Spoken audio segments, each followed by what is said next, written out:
I'm so tired of the conversation about what white women would do for black men that black women won't do. And I'm so over that. I'm so tired of black women talking about how they don't like black men and all types of craziness. It's tiresome and it's weird. It's weirdo behavior, if you ask me. I thought I had some honorable mentions. Oh, I do have one. Let's get this whole, remember I told y'all about the Misa Hylton and Mary J. Blige thing? Well, apparently more stuff has come out, and them folks are saying that the lawsuit is not why they fell out, that they had fell out before that. Now, remember, I told y'all Misa and Mary and Kim were like the three Stoogers. Like, literally, everywhere you saw Misa, you saw Kim and Mary and vice versa, and they all had the blonde hair with the brown skin. That's what I remembered about them. They were the girls up in New York with the brown skin and the blonde hair, and it was great. It was amazing. I saw Sinners. Sinners is great. I think we're going to discuss it a little bit on Friday, tomorrow, for Educational Friday. So y'all make sure y'all pull up and pop out. Cloud, hey, boo, and Acorn family, it's my 29th birthday. Happy birthday, boo. Happy birthday. But apparently the lawsuit wasn't why they broke out, why they fell out. Apparently it was something prior to that had them to falling out. It says Misa Hylton's lawyer says $5 million lawsuit wasn't what caused her and Mary J. Blige to fall out, and there's a video for it, okay? It says Misa Hylton's lawyer says $5 million lawsuit wasn't what caused her and Mary J. to fall out. It says Misa Hylton's lawyer says that the lawsuit, or the $5 million lawsuit with Vado, is not what caused the fallout between Misa and Mary J. Blige. In a recent chat, Lauren LaRosa from the Breakfast Club, Misa's attorney, cleared it up, saying they actually tried to handle everything privately and peacefully, but Mary cut off all communications. That's crazy. It's very unfortunate that this had to go down like this, because Misa tried everything to amicably resolve the issue with Mary directly with Mary's camp. But unbeknownst to us, why Mary J. Blige and her camp completely cut off Miss Hylton. He added, Misa is confused. He says they didn't want this in the blogs and definitely didn't expect it to play out in public. The lawyer even claims he reached out to Mary's legal team and got zero response. At the end of the day, it's not about money. Misa reportedly more hurt by the friendship ending than anything else. He said it's like all of a sudden to read the rest log on the balleralert.com, whatever. So basically, this was something that they were dealing with behind the scenes, okay? This is something that they had been handling behind the scenes, but it seemed like they were already butting heads. And apparently the lawsuit that became public was not supposed to become public. And let me say this. I don't know them personally. Never met these women, either of these women. I've seen Mary J in concert. I've never seen Lil' Kim in concert, but I've seen her multiple times. And I've seen Misa, in community with the other girls. I thought, and this is just my ignorance, pardon my ignorance, I thought that they were like this. Anybody who remembered the 90s, remember the late 90s and the early 2000s, everywhere you seen Kim, you seen Misa and Mary. Everywhere you seen Mary, you seen her sister, Misa and Kim. Everywhere you seen Kim, you see what I'm saying? Like they were like this.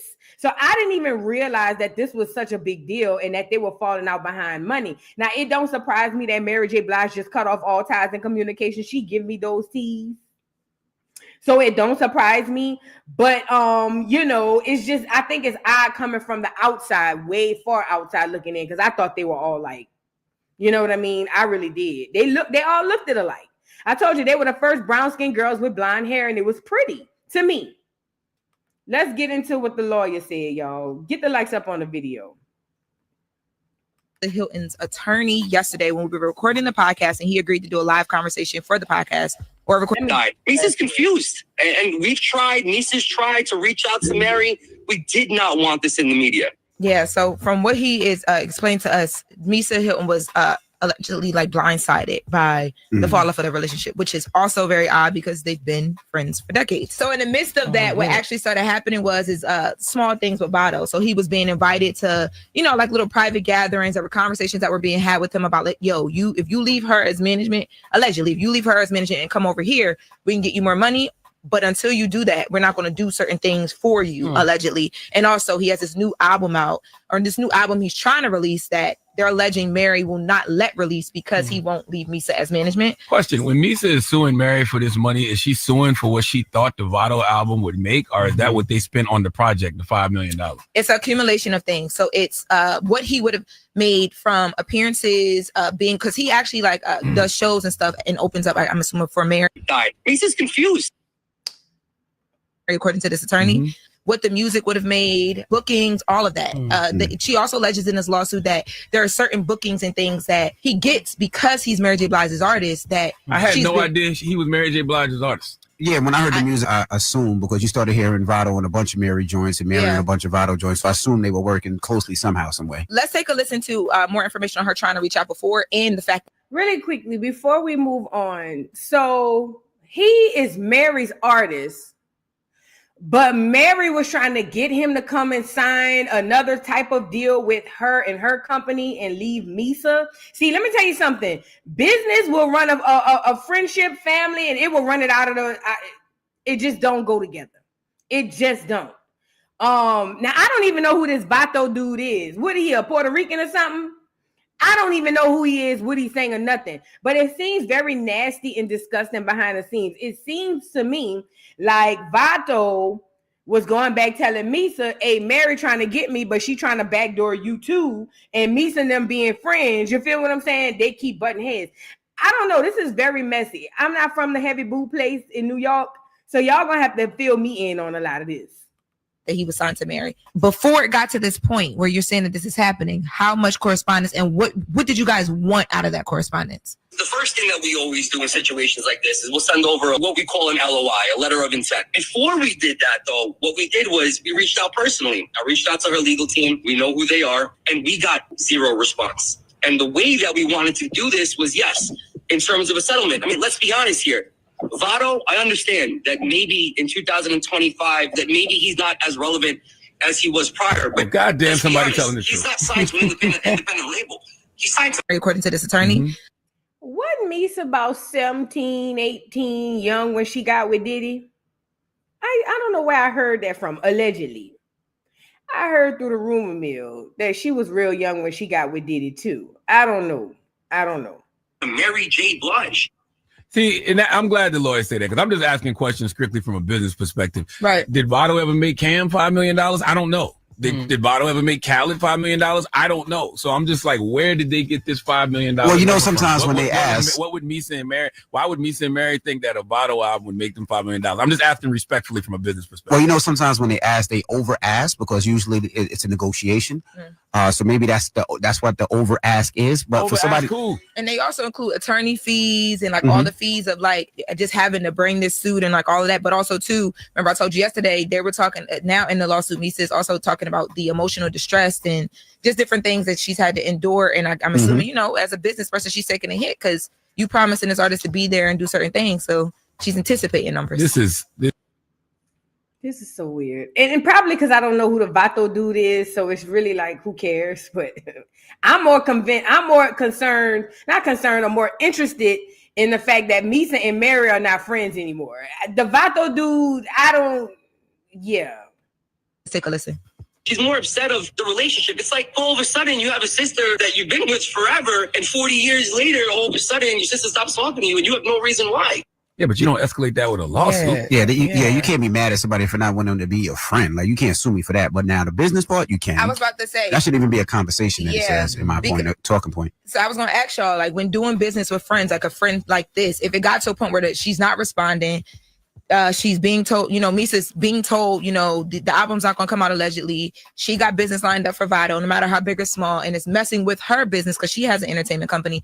Do you sue or do you just let it go because that's your friend of 30 plus years? There are no permanent friends or enemies when it comes to business, but I mean this respectfully. I'm like, we really going to fall out of a Vado album? Yeah. Wow. Like a Vado album? Let's take a listen.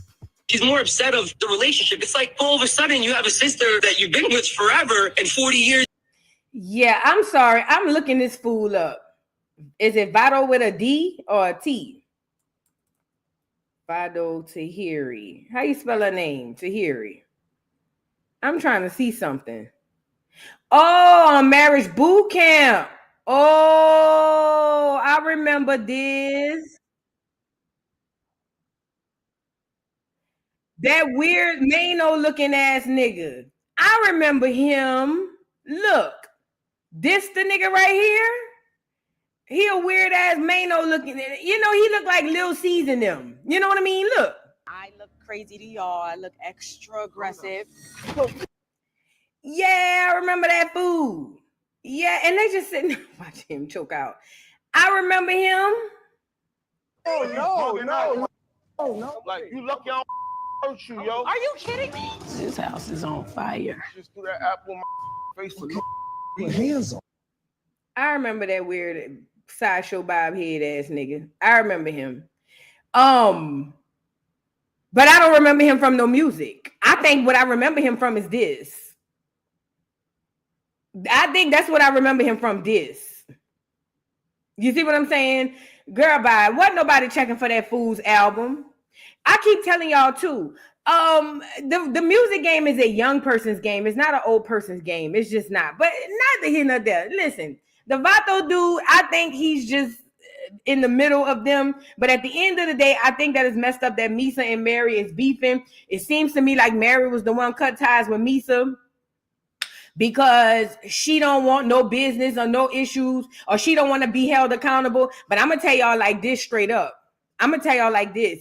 If you trying to do business with family or friends, you've already lost. You've already lost. You're done. It never works. Hardly ever. I ain't gonna say never, but it hardly ever works. So good luck. Yeah, I wouldn't trip on it. Somebody say Vado is really good. Good at what? Choking? Link email say Vado is really good. You know what? You're right. Yes, he is. You know where I seen him at? They say he was giving a master class on photos. Something like that. Yeah, this was Vado right here. He taught this man right here. Take the pictures. Take the pictures. Take the pictures. Take the pictures.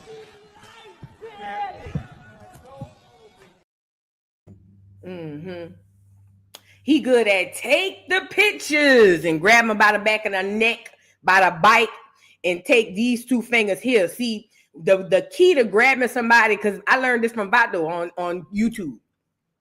The key to when you grab a heifer by the bike of her neck is these two fingers here. These the two fingers. And when I had seen Vado jump up in Tahiri, and then I seen the preacher jump up and grab the lady with his lip like this. See, I know when the lip go like this, it's real. You feel what I'm saying? So, yeah, I did learn from Vado that if you take these two fingers and apply pressure to the bike of the neck, it make a nigga get in line. And or bitch. You feel what I'm saying? So, yeah, he is good at teaching master classes on how to choke. Shout out to Vado. His album was going to choke too, but that's neither here nor there. Yeah, so it is what it is. That's the one choked out Tahiri. Like I said, I really just feel bad that Misa and her friend not cool no more, Mary. But Mary don't seem like she was nobody's friend. Quiet as it's kept. Okay, let's move into the show. All righty, you guys. I want to start. I guess we'll start with some light. Speaking of light, let's get Tippy Tip on here. So Tiny was at some show. You know, let me say this before we get into T.I. and Tiny. No, pause before we get into T.I. and Tiny. Hold on. You know I got to go back to your girl Beyoncé from the Beehive, huh? Do have to go there because I mentioned this yesterday, but I didn't put it on here. What y'all are gonna do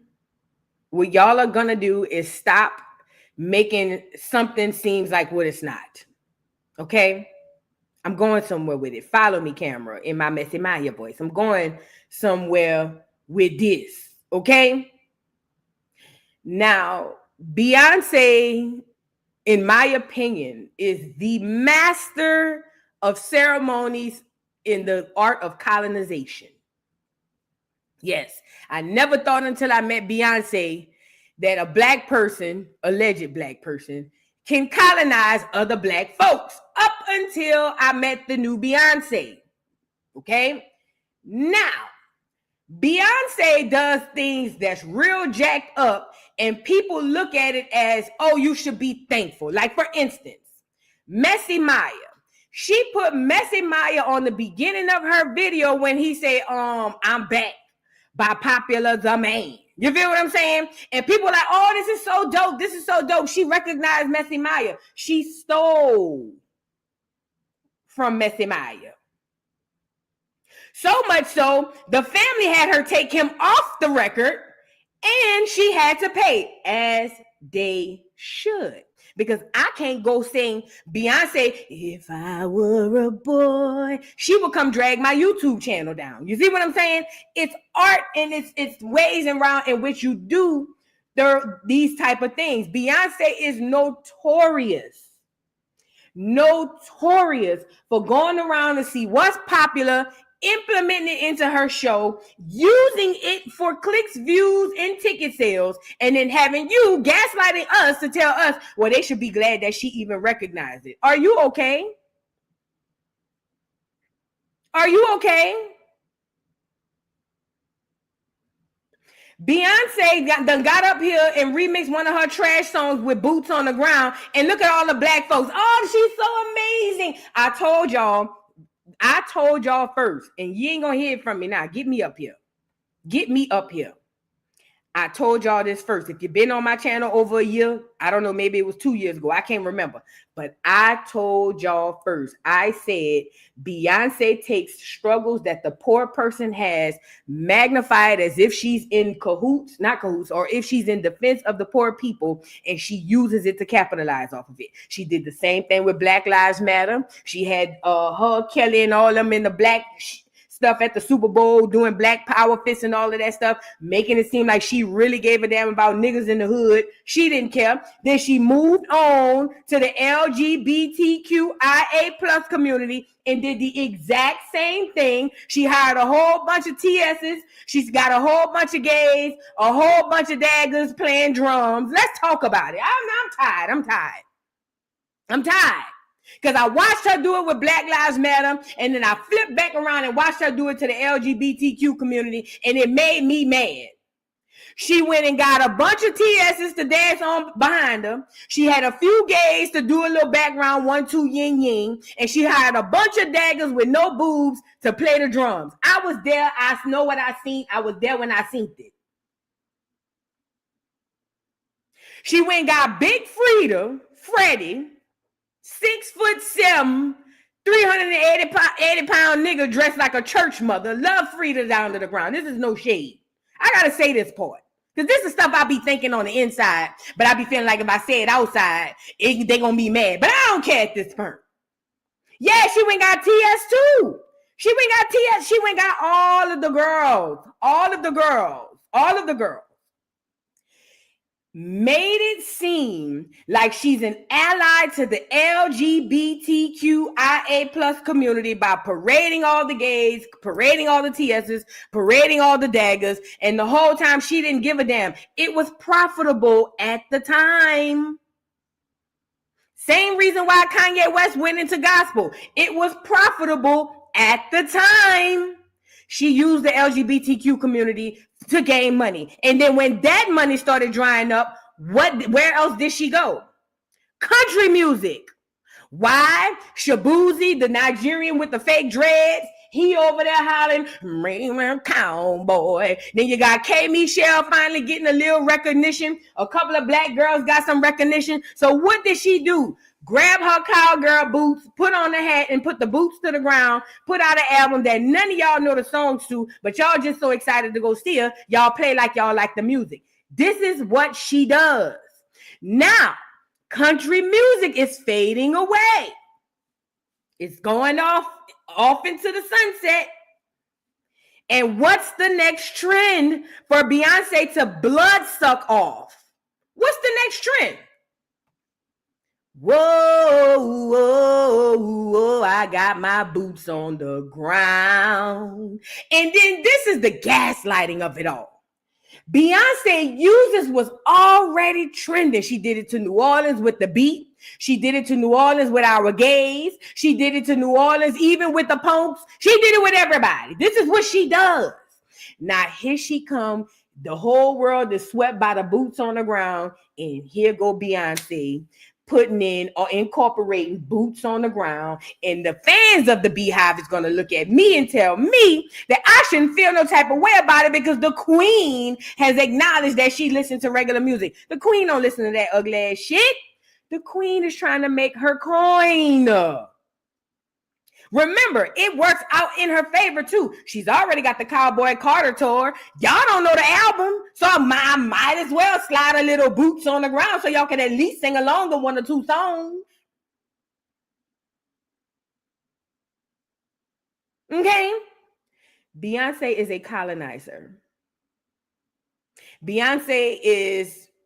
She's a clear woman. I'm telling you, I think that they gave her a potion growing up to make her look a little caramel skinned.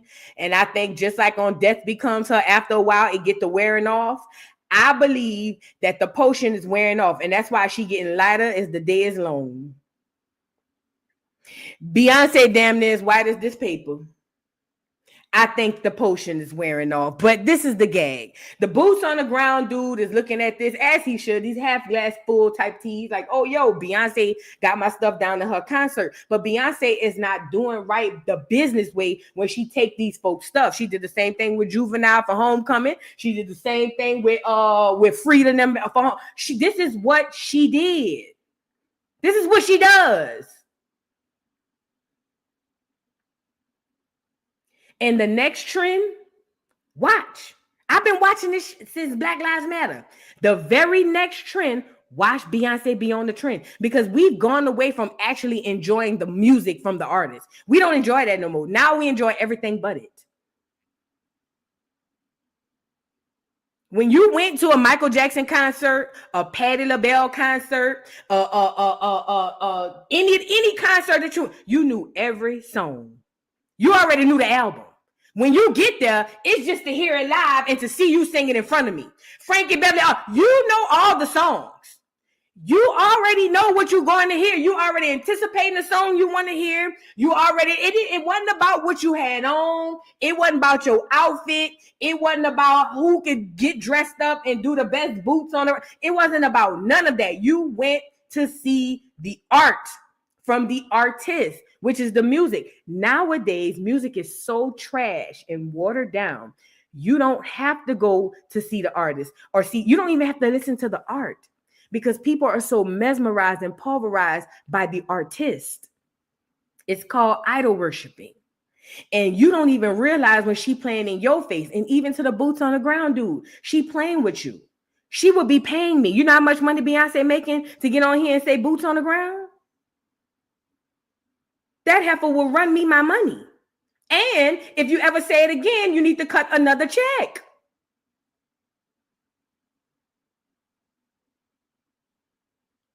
Beyonce is a colonizing user. It's what she is. She uses us down at the bottom to make her money. But it makes sense. If you can't be a millionaire or billionaire without being a capitalist, that's the whole point of being a capitalist. I'm sorry.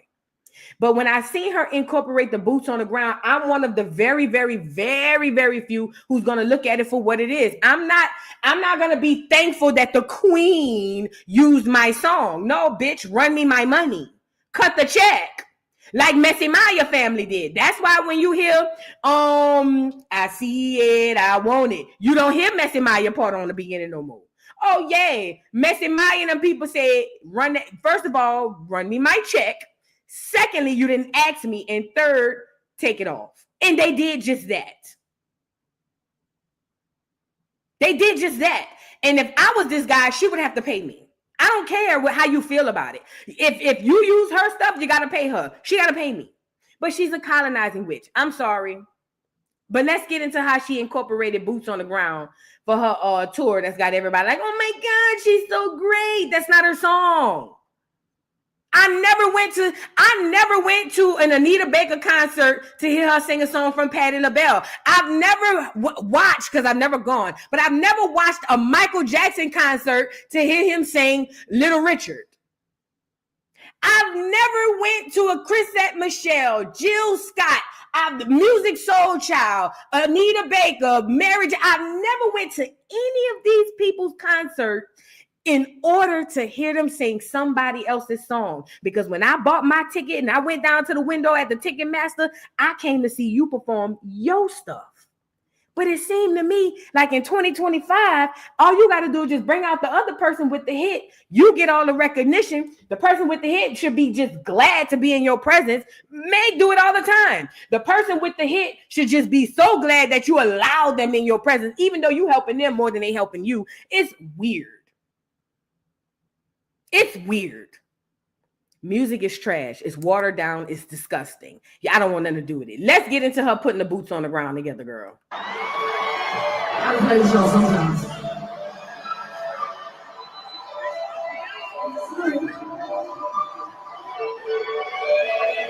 Girl, put the boots on the ground now.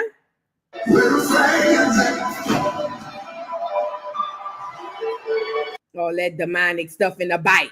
Hurry up.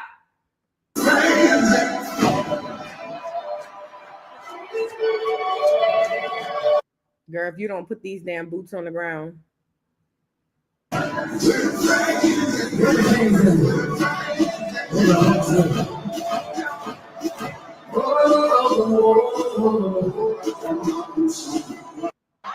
That shit was trash. And you know it. If you in the Beehive, you know. Whoa, it was giving candy tease. Every man. Instead of every man is whoa, whoa, whoa. I got my boots on the ground. See, this is why people don't like her singing this shit. Yeah, Beyonce, you did all of that theatrics to get this on here with that alto, that tenor alto voice. I hate it. I hate everything about it. You're going to colonize and you're going to steal. At least do it and make us enjoy it. This was horrible. This was disgusting. I don't care if the bitch flew around on a Cadillac converter or whatever the case may be, catalytic converter. I don't care what she did. The shit was trash. I don't care. It was trash. And don't nobody want to hear no yodeling ass bitch on the track all day long. All day long sounding like the ghost of Christmas past. Let's talk about it. I'm tired. I'm tired of Beyonce yodeling in the bike.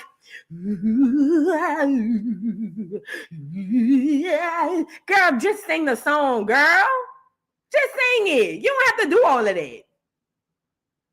I'm just so over it. I'm not a fan. I'm not. I was a Destiny's Child fan. And maybe Beyonce B-Day fan. I don't know this Beyonce. This clone Beyonce. It's a different Beyonce. Let's move on. I just wanted to say this part, but I'm not about to let y'all gaslight me to believe that was singing. Whoa, whoa. 30 minutes of theatrics for her to say, whoa, whoa, whoa.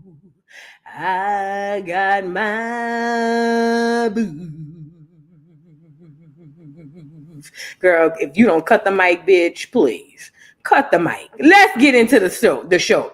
So Tippy Tip, you know, Tip about 5'4" with a big head. Tiny about 5'1" with a big head. All they churn about 5'3" with a big head. And they got a grandbaby that's about 6 inches tall with a big head. The whole family short with big heads. Like Candy Mama said to Phaedra, why would you hook Candy up with him? He's short with a big head. Candy short with a big head. She said, and they're going to have a bunch of churn short with a big head. Now, I'm not talking about nobody churn. But the churn is challenged in height. In the shapes of the heads. You know what I mean? I'm just saying. But neither here nor there. Tippy Tip was doing a show. And his wife obviously was in the crowd. doing what she does, which is nothing, okay? So she's in the crowd. I don't know what went down in the crowd, but Tip had to stop his set to jump down, you see what I'm saying? And go and check a nigga like as if he really was on that type of time. Like, this is the gag. I never bought the tough Tip that y'all bought. I remember I first was introduced to Tip after Hurricane Katrina, 2006. I had to left Chicago. 2006, I come to Atlanta, everybody everybody doing the pool palace and all that stuff. And then I started getting into some gangster stuff because I started messing with the gangsters. You feel me? And I got introduced to Gucci, Tip, and Jeezy. I'm gonna be honest. And when I see the album cover, but I listened to the music, the album cover didn't match what I was hearing. And I'm just like, is Tip really a real nigga? Now, I had people say he from Riverdale. He really not. I've had people who say he is. But, niggas gonna say whatever to, accommodate the nigga they like. Neither here nor there. So long story short, all this tough talk Tip be doing, I never bought it. Even with him trying to fight Floyd Mayweather behind Tiny. Seriously, but neither here nor there. He's been playing this tough role outside of a scholar. He want to be Bill Cosby. He want to be Shaft. He want to be a scholar. He want to be Malcolm X. The nigga want to be everybody in their mall. And he saw somebody over there telling Tiny something that he didn't too particularly appreciate. And he jumped down in the crowd to save her. And he was so short, it looked like he was on his tippy toes saying, "You better leave my wife alone. Don't play with my wife." That's what I got from it. But we gonna watch it together. And I'm just over here saying, nothing like a nigga who done cheated 30 years of the marriage. Listen to me and listen to me good. It's nothing like being with a nigga for 20 plus years and the nigga done cheated the whole time. For him to get old, tired, busted, disgusted, and through. And now you want to live right. Now you want to come to my defense. Now you want to put me on a t-shirt and ride around with my face on it. Too late, nigga. I'm already cheating. You get it? That's just me, but I don't condone that. I don't promote that to nobody. I'm the type of bitch wait for you to settle down with cheating so I can start back up. You see what I'm saying? That's just me because I'm cutthroat like that. You know what I mean? But anyway, let's get into what Tippy Tip has said or did in order to protect his little bitty wife with the big old head. Check it out. Y'all get the lights up.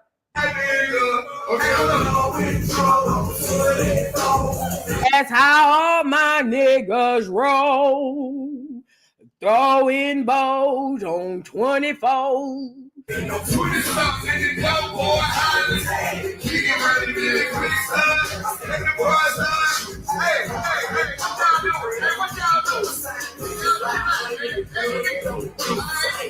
I don't know if this music gonna get me flagged, but he over there asking them what they doing or whatever the case may be. And then he goes back to sing that song. And then he come back and he gonna jump in the crowd.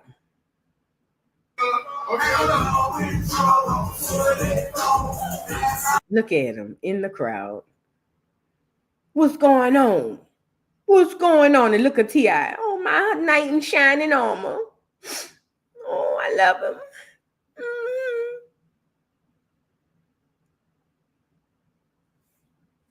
Look at people. He don't play behind Tiny. Yes, he do play behind Tiny. He been playing the last 20 years behind Tiny. What are we okay? Oh, I'm glad you brought this up, Faye. Thank you for bringing that up, Faye. Phaedra said, wait, didn't he retire? I was there when he said it. I sure was there. Yes, I was. He said he's retired. He don't want no more shows. That was after he won the lawsuit. But do y'all recall that the lawsuit was taking Bike and then giving Bike to them? See, I told Tip not to retire. I'm glad you brought that up because I forgot about that.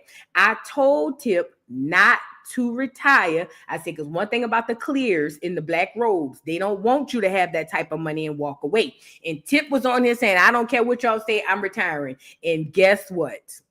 Now he back on here running hoes, 24s. That's how all my niggas roll. Now he over here singing old Negro trap spirituals. They say God Laugh at plans, huh? They say you make plans and God laugh at them, huh? That nigga was knee slapping, laughing at Tip. When Tip said, I'm retiring, this was God. Nigga, please. If you don't grab that mic and get your little bitty ass back on the stage. Yeah, but neither here nor there. Yeah, so he jumped off the stage for his wife's defense, y'all. Why he scratching? They said it was I ain't gonna say it. I ain't gonna tell you what they said. But anyway, I'll say this. He did more coming to the defense of his wife than LeBron did for Savannah.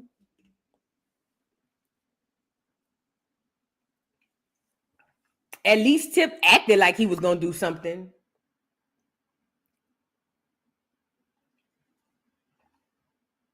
I'd rather have a 5'3" nigga with the heart of a giant than a 6'12" nigga with the heart of Saint. Do you get it? At least he did something to come to some sort of defense for his old lady. You feel what I'm saying? Because other people not doing that. But neither here nor there. So after the altercation, people were like, "Oh my God, this is such a love story." You know, women, especially black women. This is such a love story. I want to find me a convicted felon that's willing to crash out for me. And that's how it goes. You know what I'm saying? Well, Tiny came back and had something to say. She wanted to address the people to let y'all know her man don't play about her and she don't play about her man. Okay. She says, life has been lifing in a great way, but I wanted to take time to thank God for fighting our battles, for 2 wins back to back against Satan, who was attempting to attack my family. However, God said the victory is ours.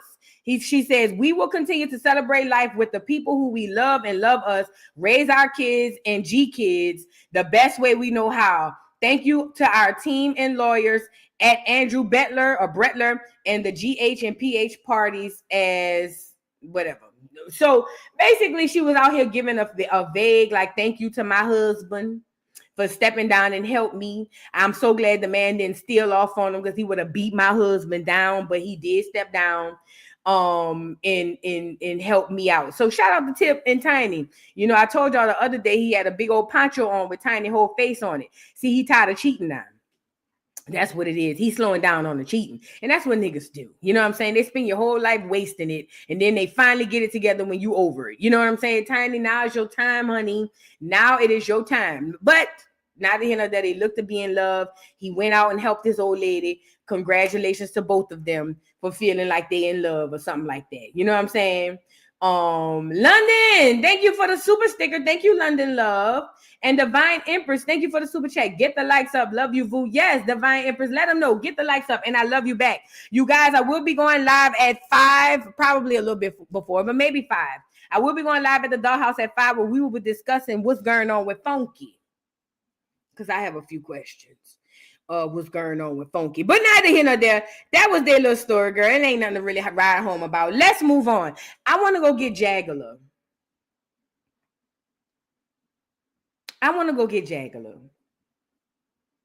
Let me get on here.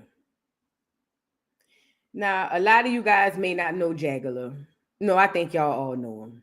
I think y'all all know Jaguar. How do you not know Jaguar? You know what I'm saying? So anyway, Jaguar, a.k.a. Jackie, a.k.a. Jaguar Wright, she is being sued by Brian McKnight. And I said, what?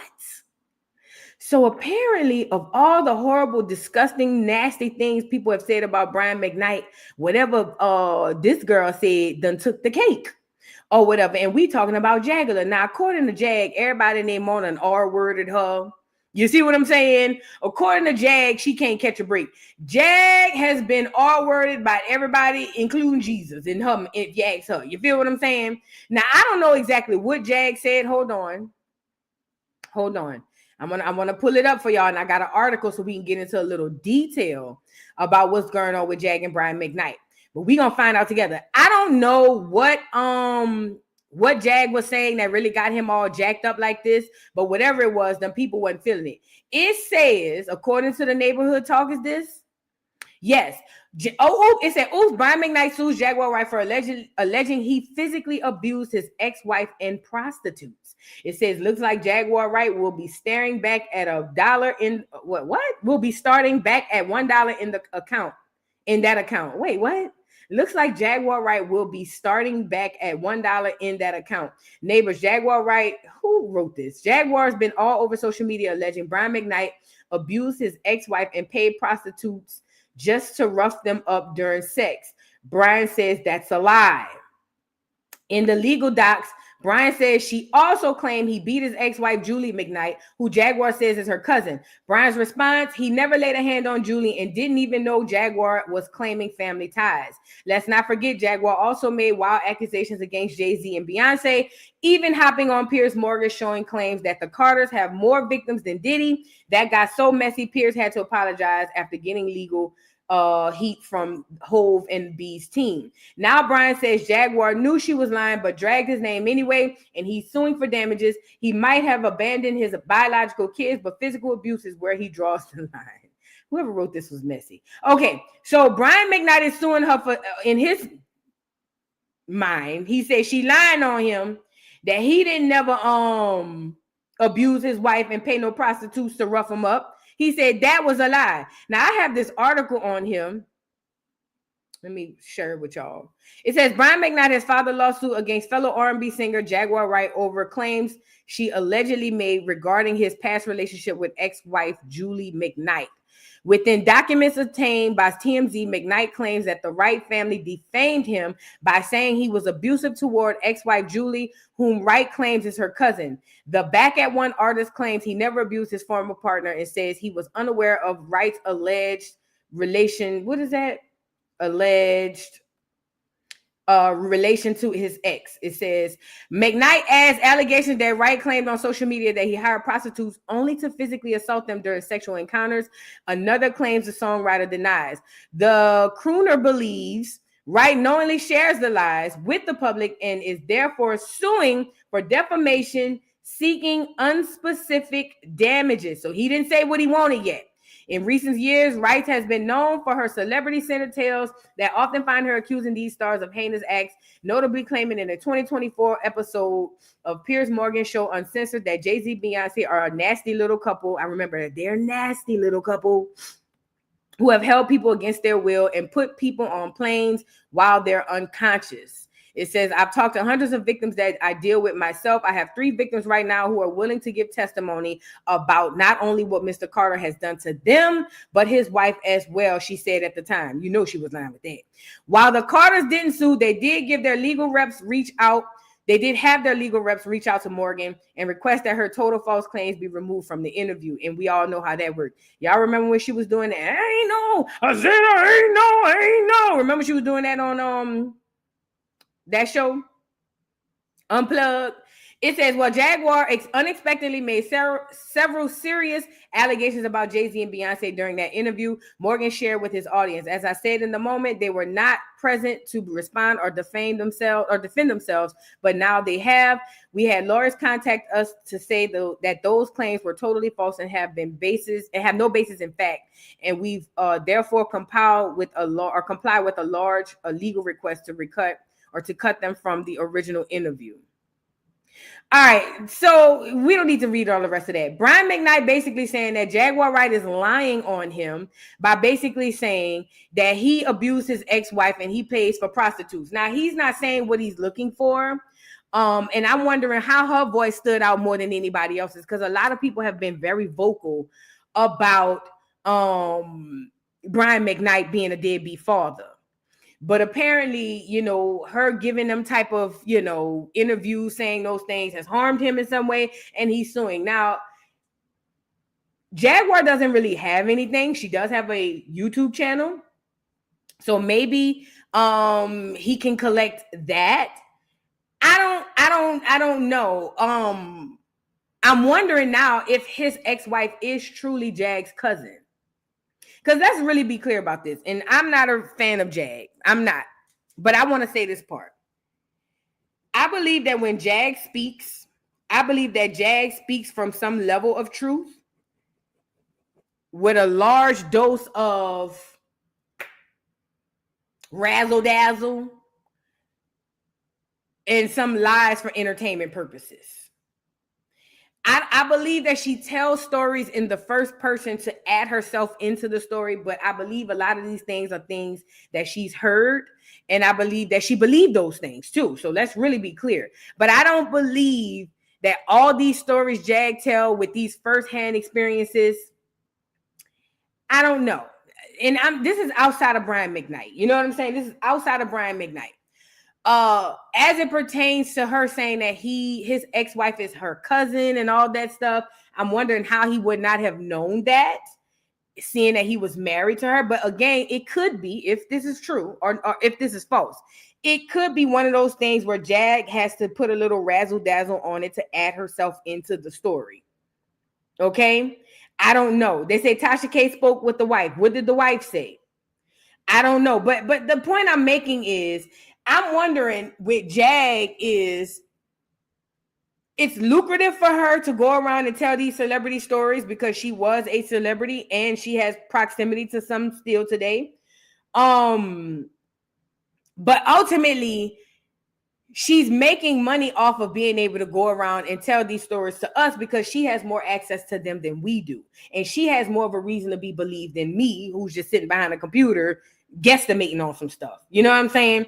So I think that what happened is, after it started being monetarily good for her, it started making more noise, especially the Piers Morgan thing, and more people are starting to hear it. Now, as it pertains to Brian McKnight, honestly, I wouldn't have heard her say this if you wouldn't have sued her. But since you sued her, here we are. Now, he must be innocent to sue her because all things come out during discovery in a lawsuit.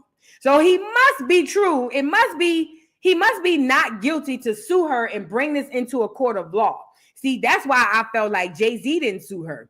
He didn't want to bring that into a court of law.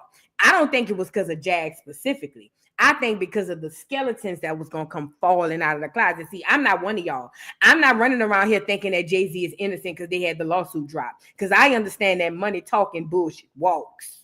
Okay, so I'm not one of them. I'm not one of them. He's vindicated. I'm not one of them. He's called me what you want, but I'm not one of them. I'm smart enough to understand how things work outside of being broke and poor.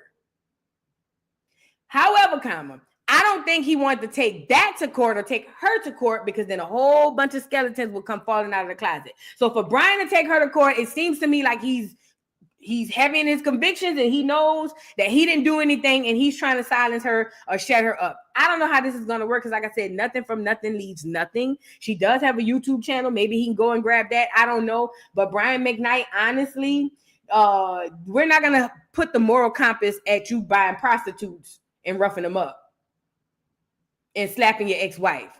The moral compass should be at you being a deadbeat father to your older kids. That's where the moral compass should start. But that's just me giving my, whatever. Let's move on, girl. Jag, good luck or no. Yeah, bitch, you cursed me, ho. So with that being said, bitch, I hope Brian McKnight do whatever it is he want to do to you, bald head heifer. Say what I said. Yeah, bitch.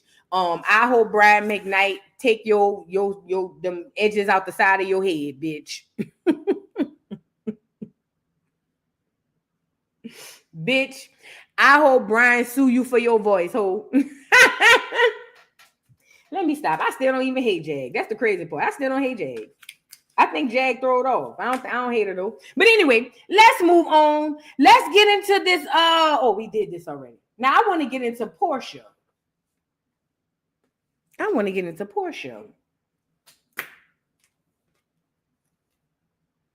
Yes, I'm still not beefing with Jag after she cursed me. Those words are yours now. Girl, we was talking. If you wasn't there, yeah, Tanae, you wasn't there? Oh, yes. So this what happened. Let me give y'all a quick little backstory. Jag was beefing with everybody, per usual. And I had somebody on my channel. I don't even remember who I had on there to tell their side of the story. No, Jag came on and told her side of the story first. And then I had the person who she was talking about come and say their side of the story. And all I know is baldhead Jag got on there. And I said, y'all welcome Jagala. And she was like, don't you play with my name. And I said, well, girl, I was just joking with you, like, just on some Joce and whatever. But okay, girl, What's T? Then she had some fake ass off-brand Louisiana bitch in the background talking about how, I'm from Louisiana too. This when I knew Jag was crazy. When Jag said she gonna get some girls from New Orleans to attack me. You don't know nothing about New Orleans. You big dummy. See, the way New Orleans is set up, a bitch from out of town can't get us to go against each other. We different. We not the same. You not gonna bring your bald head, pigeon-toed ass from out of town, Philly, Texas, or wherever you from. You not about to bring your bald head ass now, unless you got a huge bag. Now, if you got a huge bag, that's different. But you ain't about to bring your bald head, black and mild smoking ass from out of town to get a bunch of bitches from New Orleans to whoop my ass, girl. Please. But anyway, then after that, she started like, yes, Jamel, she started speaking in tongues. She started going, and I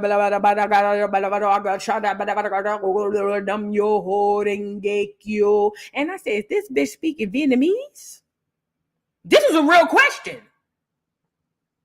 I said, is this bitch speaking Vietnamese? And she was going, and I said, what the fuck? Then she said, she paused. It got quiet, like in the movies. And a candle went out in the room.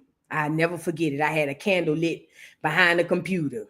And the candle went out. And she said, those words are yours now. I said, bitch, what did you say? Those words are yours now. I said, oh, bitch, please. You can't curse me, ho. My grandma talked to aliens, bitch. You can't curse me. I'm already covered. And then she got mad and hung up and cursed me out. And then I cursed her out. And it was a time. But even with all of that, I don't have no problem with the Jaguar. I don't. I really don't have a problem with the Jaguar. And then this was first. I don't know if I told y'all this. So look. I called my mama and told my mama that Jag cursed me out. So my mama went back to watch the live for Jag cursing me and all of that. My mama was laughing because my family crazy. So then I went on Jag live after that.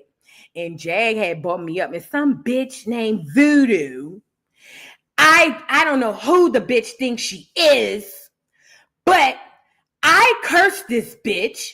And she says that her grandmother speaks to aliens. Look what she said. No wonder the bitch is crazy. She gets it from her crazy ass grandmother. So you know what I did? Screenshot it, called my grandma. I said, Grandma, you'll never believe it. She said, what? I said, you done got cussed out. She said, by who? I said, Jaguar. She said, who is that? I said, Jaguar Wright. She said, who is that? I said, some random bald head bitch from Philly. But she cursed you out and you got a head.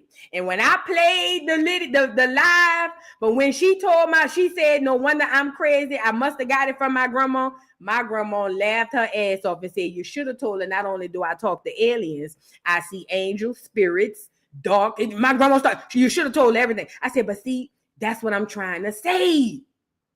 You can't hurt me by saying my grandma crazy. Nigga, I've been saying my grandma been crazy all my life. That don't hurt me. Duh. And if I'm crazy because I'm a product of my grandma, then bitch call me crazy, la la. That's me. It is what it is. But the thing is, you can't curse me. You don't hold the cards. You don't have the cards, Jaguar. You don't have the cards. If anything, you probably cursed yourself. But anyway, that's what happened with Jag cursing me. But you know, not the end of that. I still don't have no beef with Jag. I like Jag. No, I don't. Well, I don't dislike her. I don't like her. I just don't dislike her. Type of tease or whatever the case may be. But yeah, she cursed me, y'all. It was a time. My grandma and my mama was laughing. They thought it was hilarious. Now, my mama know who Jag is. So my mama was laughing down like, you got Jag to curse you out? I said, girl, listen. My mom said, how you get Jaguar Wright to curse you out? I said, girl, it wasn't even hard. At this point with Jag, she's on a tour going around YouTube. Anybody could get it. Matter of fact, she'd have cursed your ass out too. That's what I told my mama. She'd have cursed your ass out too if you'd been on the live. So, you know, it wasn't hard to get her to curse me out. If that's a notch under my belt, then so be it. Here. But not the here nor there. Let's get back into the show. So let's move to Porsha. Porsha. So Porsha, who stole Simon from that lady, and I believed it from day one. Oh yeah, Rizlan, I know my grandma not crazy. My grandma is extremely gifted. When I was in my ignorance and I was asleep, I thought that my grandma was crazy when she would talk about seeing aliens, being born with veils, talking about how she sees spirits and she's seen people in her house that were actual spirits, and she's seen her son elevated and lifted off the sofa. I did think my grandma was crazy, but that was in my ignorance. That was in my my not knowing and my being asleep. But now that I am awake, I understand that my grandmother is one of the gifted. She said she was born with 2 pearls in her nose. I don't know what that means, but we'll have to talk about it a little bit later. Yes, we love. She was born with a veil too. Radiant Sunshine, thank you for being a member for 11 months. It was Essie Berry. That's who it was. It was Essie Berry. She was the one I had on there giving her side of the story, and Jag lost her mind. Girl, it was a time. But anyway, Porsha, let's get back to Porsha. Porsha took that lady husband Simon, and I knew that when it happened. I wasn't gonna act like she didn't. I even did a YouTube video, not a YouTube, a TikTok video on it the day she stole that lady husband, because that's what she does. Okay. Hold on, what is this? Oh, I seen that. All right. So back to where I was. So anyways, I believe she took Simon from the beginning, and I believe Porsha is the type of girl who plot on other people's men, and I believe that that's one of the main reasons why Porsha will forever be in a cycle of singleness and a cycle of sadness, okay? I don't care what nobody says. Porsha is a dirty girl, and that's why her karma is what it is, okay? So this is what happened. On the Real Housewives of Atlanta, Porsha was sitting amongst the girls, Kelly and all those other people, and Angela Oakley. Let me get a picture of her on here. Sorry. Let's get Angela on here. Angela Oakley, if you're into NBA, if you were into the NBA in the 90s, maybe the early 2000s, but definitely the 90s, you know who Charles Oakley is. This is Angela Oakley. This is Charles Oakley's wife. Now, she is lying, telling us that she's 43. Cap, kibbity cap. The bitch got to be at least 55. But neither here nor there. So this is Charles Oakley, ex-NBA All-Star, ex-NBA whatever. This is his wife, Angela Oakley. Angela Oakley is a housewife on Real Housewives of Atlanta. In one of the past episodes, Porsha made a comment. First of all, everybody in the street say that Charles Oakley be cheating. So let's start there first. Everybody in the street say Charles Oakley be cheating. They say it's not no secret. But in one of the earlier episodes, Porsha made a slick comment to Angela talking about, I know your husband. I heard about him. And Angela, you failed and dropped the ball, in my opinion, Angela, because Angela, instead of you saying, well, wait, what do you know about my husband? You supposed to get the windmill, and bitch, what you mean? Your response was supposed to say, hold on, pause. Bitch, what is you saying? What you mean? No, don't let her skate. Oh, no, I talk about it. No, bitch, you brought it up. We're going to talk about it here right now. What is you trying to say? See, that's what Angela was supposed to do.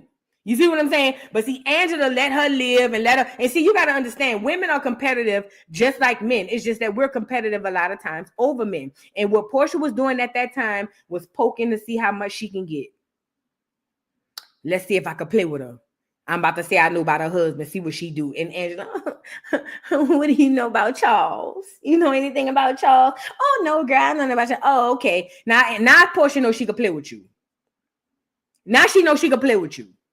It happens, okay? So fast forward. Porsha is on a hot mic or being said to talking to the other housewives that she should smash Charles Oakley, who's Angela Oakley's husband, okay?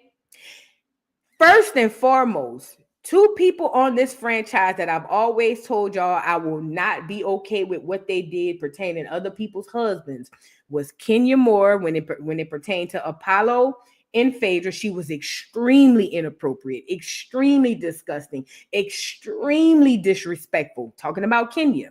She was very, very disrespectful as it pertained to the way she handled herself and the way she dealt with Apollo and Phaedra, period. There's no arguing about that.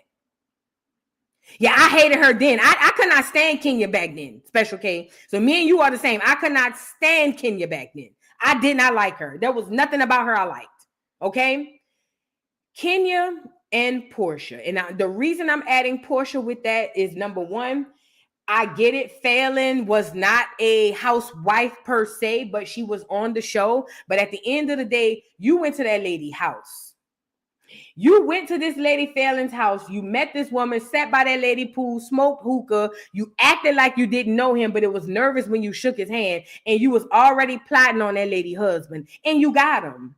And you got exactly what you deserve, which is what you got, which is nothing. Now, fast forward. Now you over there talking about how you should use your body to sleep with Charles Oakley. Porsha, I'm starting to ask myself a question. What's going on internally? Where is the value that you should have for yourself? And I'm not saying, and listen, when I say this, I'm not saying that a woman shouldn't be able to be free with her body. I am queen of the whores. I think whores are necessary, and I think every woman should go through a whore phase. That's not what I'm saying. So I'm not bashing nobody. I'm not slut shaming, whore shaming, none of that. I am the person that thinks every woman, I don't care who you is, before you settle down, need to go through a whole phase, or at least in between settling downs, you need to go through a whole phase. However, when I say where's your value, why is your target audience or your targets for these sexcapades other people's husbands? Is there something internal inside of Porsha that makes Porsha believe because she's not worthy of being a wife and being loved and being cherished and being faithful to, that she should be the one infiltrating on other people's marriages? This is just me, doing my little 1-2 yin yin. You see what I'm saying? Your target is always other people's husband, probably because you don't believe you'll get one that'll love you yourself. Just a guesstimation, just me speculating over here. Okay. Now you over here talking about sleeping with Charles. This the gag. If Charles is in fact a slut that the streets say he is, then you probably could sleep with Charles. But it's not about sleeping with him because you like him. It's about being able to tear another woman down in her marriage, even though the marriage, in my opinion, look like it's on rocks anyway. But it's another way for you to get back at another woman for slights and things that you don't have within yourself. It's weird. It's disgusting. It's trash. And Porsha, I don't care how much makeup you put on. I don't care how many nice outfits you wear. I don't care how many surgeries you get. I don't care how fine you are. You are disgustingly trash on the inside, and you know it. You know it. There's no excusing this behavior of Porsha saying that she ought to sleep with that lady husband, especially with the lady sitting there. Look over here, babe. 1, 2. That lady was there. Then, on top of that, Porsha tried to flip it around and say, I didn't say it. I didn't say it. That's what she tried to say. And Kelly had to come out and confirm, no, you did. And with that being said, now you're not only a slut and disgusting and disrespectful, you conniving, you mischievous, you that snake in the grass that you don't see till it's all up on you. Porsha, you are trash. I don't know if Cordell did this to you. I don't know what happened, but Porsha, you are trash. And again, I don't think that Porsha will be responsible per se for sleeping with Charles if Charles slept with him, because Charles is the one who took the vows to his wife. However, to plot and choose on this man tells me everything that I've always needed to know pertaining you and Simon. You plotted, you chose, you staked your claim, and you was messing with that man while he was still with his wife. And you couldn't wait till he left his wife so that y'all can get married and live happily ever after. Then he turned around and ghosted you and played on you the same way he played on his wife. But you should have known that when you like wife number 5, 6, you not even thinking long term with your pimping. Now you want to get on here crying, talking about when you calling Simon, you want to call him so that Pilar could FaceTime him and talk to him. Simon said, fuck your kids. How you meet them is how you lose them, right? How you get them is how you lose them. You think Simon gave a damn fail and had 4, 5 kids? When she called Simon on here crying and Shamia another one. I'm about to get on her. With Shamia sitting next to her, hugging her. Oh, I just wanted Pilar because he was a stable. Pilar got a daddy. That's y'all problem. Pilar has a daddy, an active father. She don't need to keep no in touch with that man. Pilar, what, 3, 4? She won't remember that nigga at 9 or 10. You don't stop the cap. Pilar don't need to be FaceTiming that nigga. In 3 weeks, Pilar gonna forget that nigga ever existed. She too young. Don't use the baby. Oh, I wanted to call him just to see because Pilar wanted to talk to him. Girl, tell Pilar go lay down. She got a daddy. She got a daddy. Now, Shamia was sitting there as her friend made the comment about sleeping with that lady husband. And let me tell you something about a woman, especially a married woman. I'm not sitting amongst no bitch who might fuck my nigga. I ain't even got to be married. I'm not sitting amongst no bitch who might fuck my husband or my nigga. Women don't do that. Black women, at least. Black women, bitch, we're not even about to be cool. I don't even, matter of fact, girl, I'm not gonna call you. We're not gonna hang, bitch, because I don't know when I go to the bathroom or if I put my head down, bitch, you might be winking at my nigga. Oh no. Friend or foe, I don't give a damn. Ain't no woman gonna lay up around or be around a woman who they gotta worry about gonna fuck their husband. Not a real woman. Not a smart woman. However, Shamia, you sat there. You and your fake African American, and I'm calling him a fake African American because he dropped his African name and became a Sterling. I told y'all do your genealogy because that's another thing coming, but neither here nor there. You and your fake African American over there playing like y'all this, that, and the third. And if she's sitting there in amongst you talking about screwing that lady husband, Charles Oakley don't have a third of what your husband have, Shamia. What about you and yours?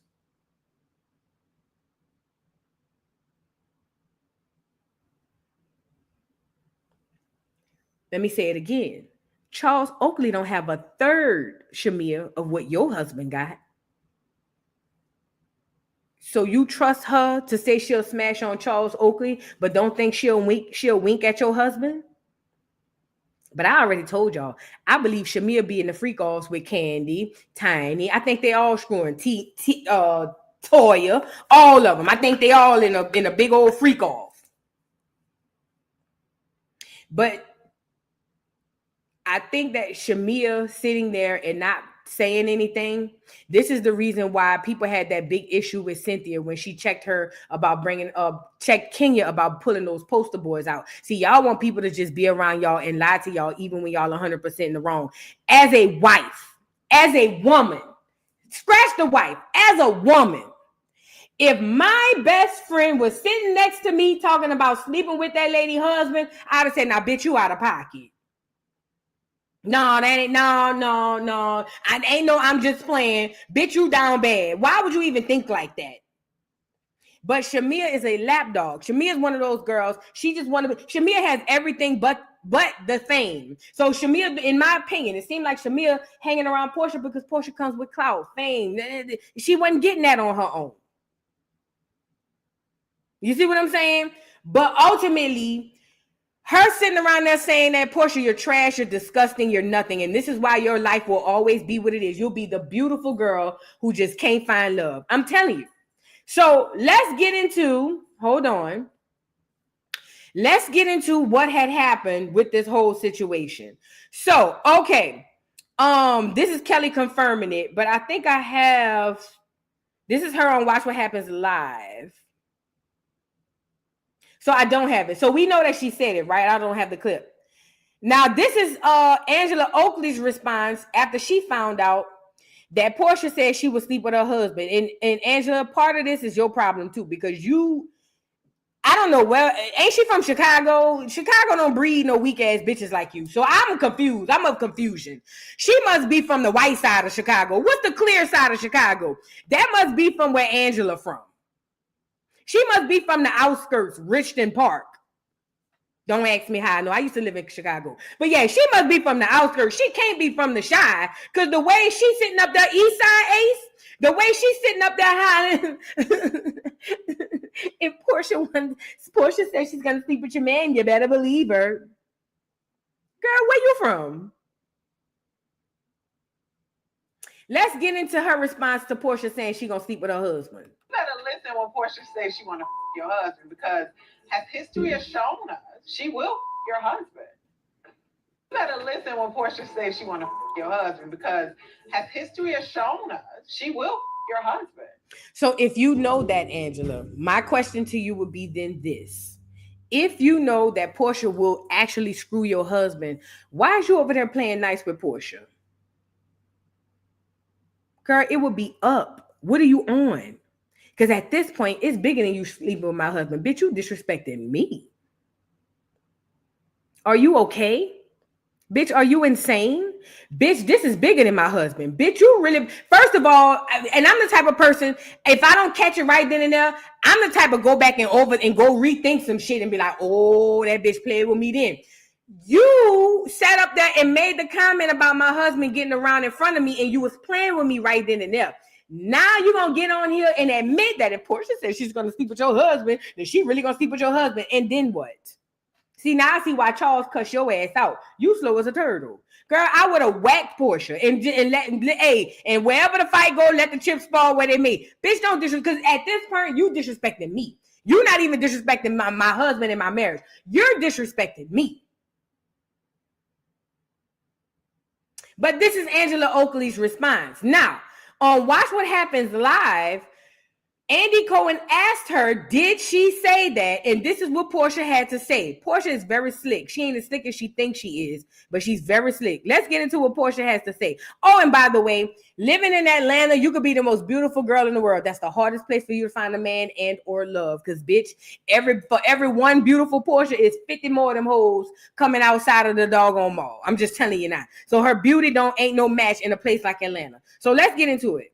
Well, speaking of a good time, tonight, y'all ended the episode with a real good time, except for Miss Oakley, who feels that you said that you should F her husband. Oh. Did you say that? This Inspector Gadget? Yes.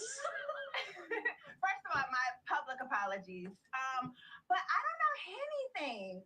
Okay, it was the Henny. It was the Henny. It was a late night. You don't know Kiki. anything. I don't know anything. It was a late night Kiki, and she wasn't supposed to hear that. It was. She wasn't supposed to Everybody hear was that. spilling tea. Yes. As you can hear, as you Right. can see, everybody Yes. was spilling tea. Well, speaking of a good time, tonight, y'all. So Porsha says she don't remember anything. That Henny gonna get you popped upside your head, girl. I keep telling y'all, liquor don't make you do something you don't already want to do. Alcohol releases your inhibitions. You know what your inhibitions are? Those are the things that tell you, hey, don't do that. That's your inner conscious telling you, hey, I wouldn't do that if I were you. You can think it, but don't act on it. Alcohol releases that. So all the things you were already thinking, all the things that's already on your heart comes out on the liquor. That's why the old folks say a drunk man speak a sober mind, or a drunk man speak a sober tongue. However you put it, it takes away that block for you to filter what you're gonna put out and do out into the world. But it's in you. You ever want to know how a person really is on the inside? Be around them drunk. I swear to God. I'm telling you, if you ever want to know who a person really is, not drunk to where they pass out, be around them on that liquor, because the inhibitions are released. Now you get to see who they are.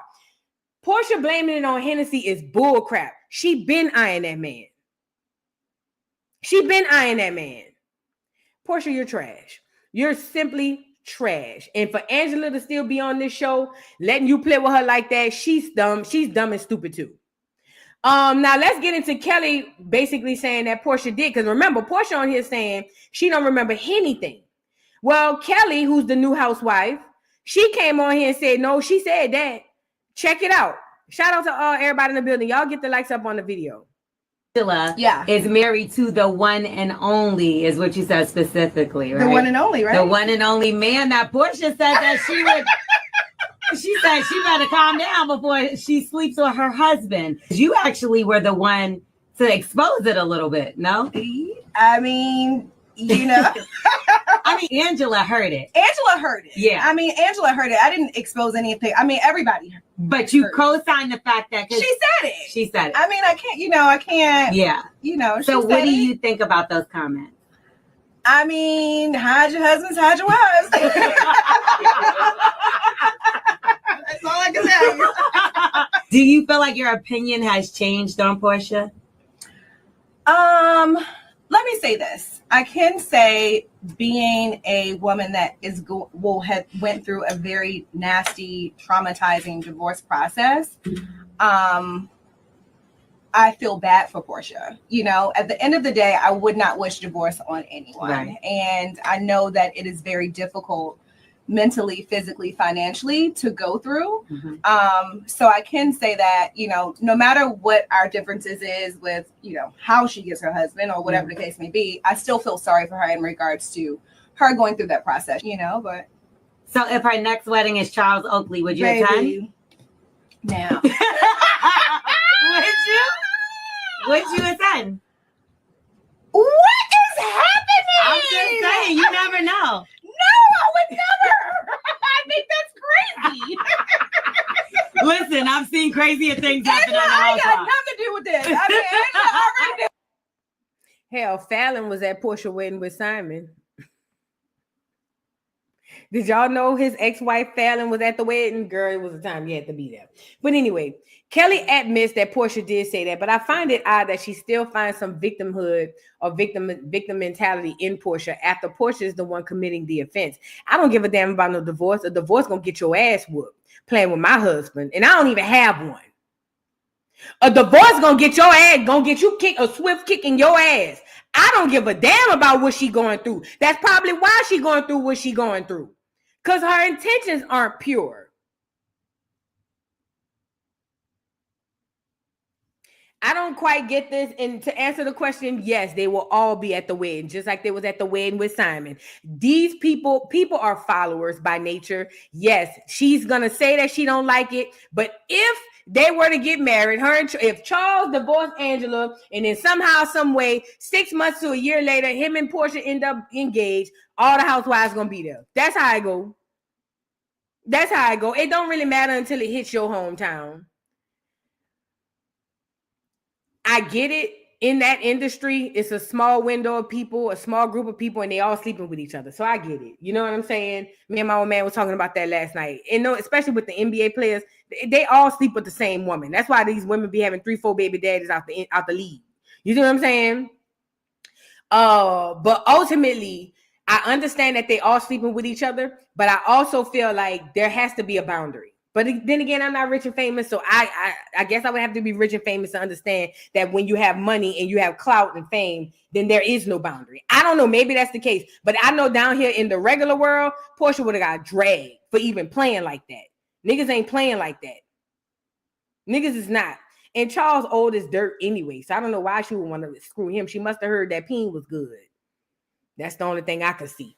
The word on the curb is, you know, must be that Charles got a curb or something like that.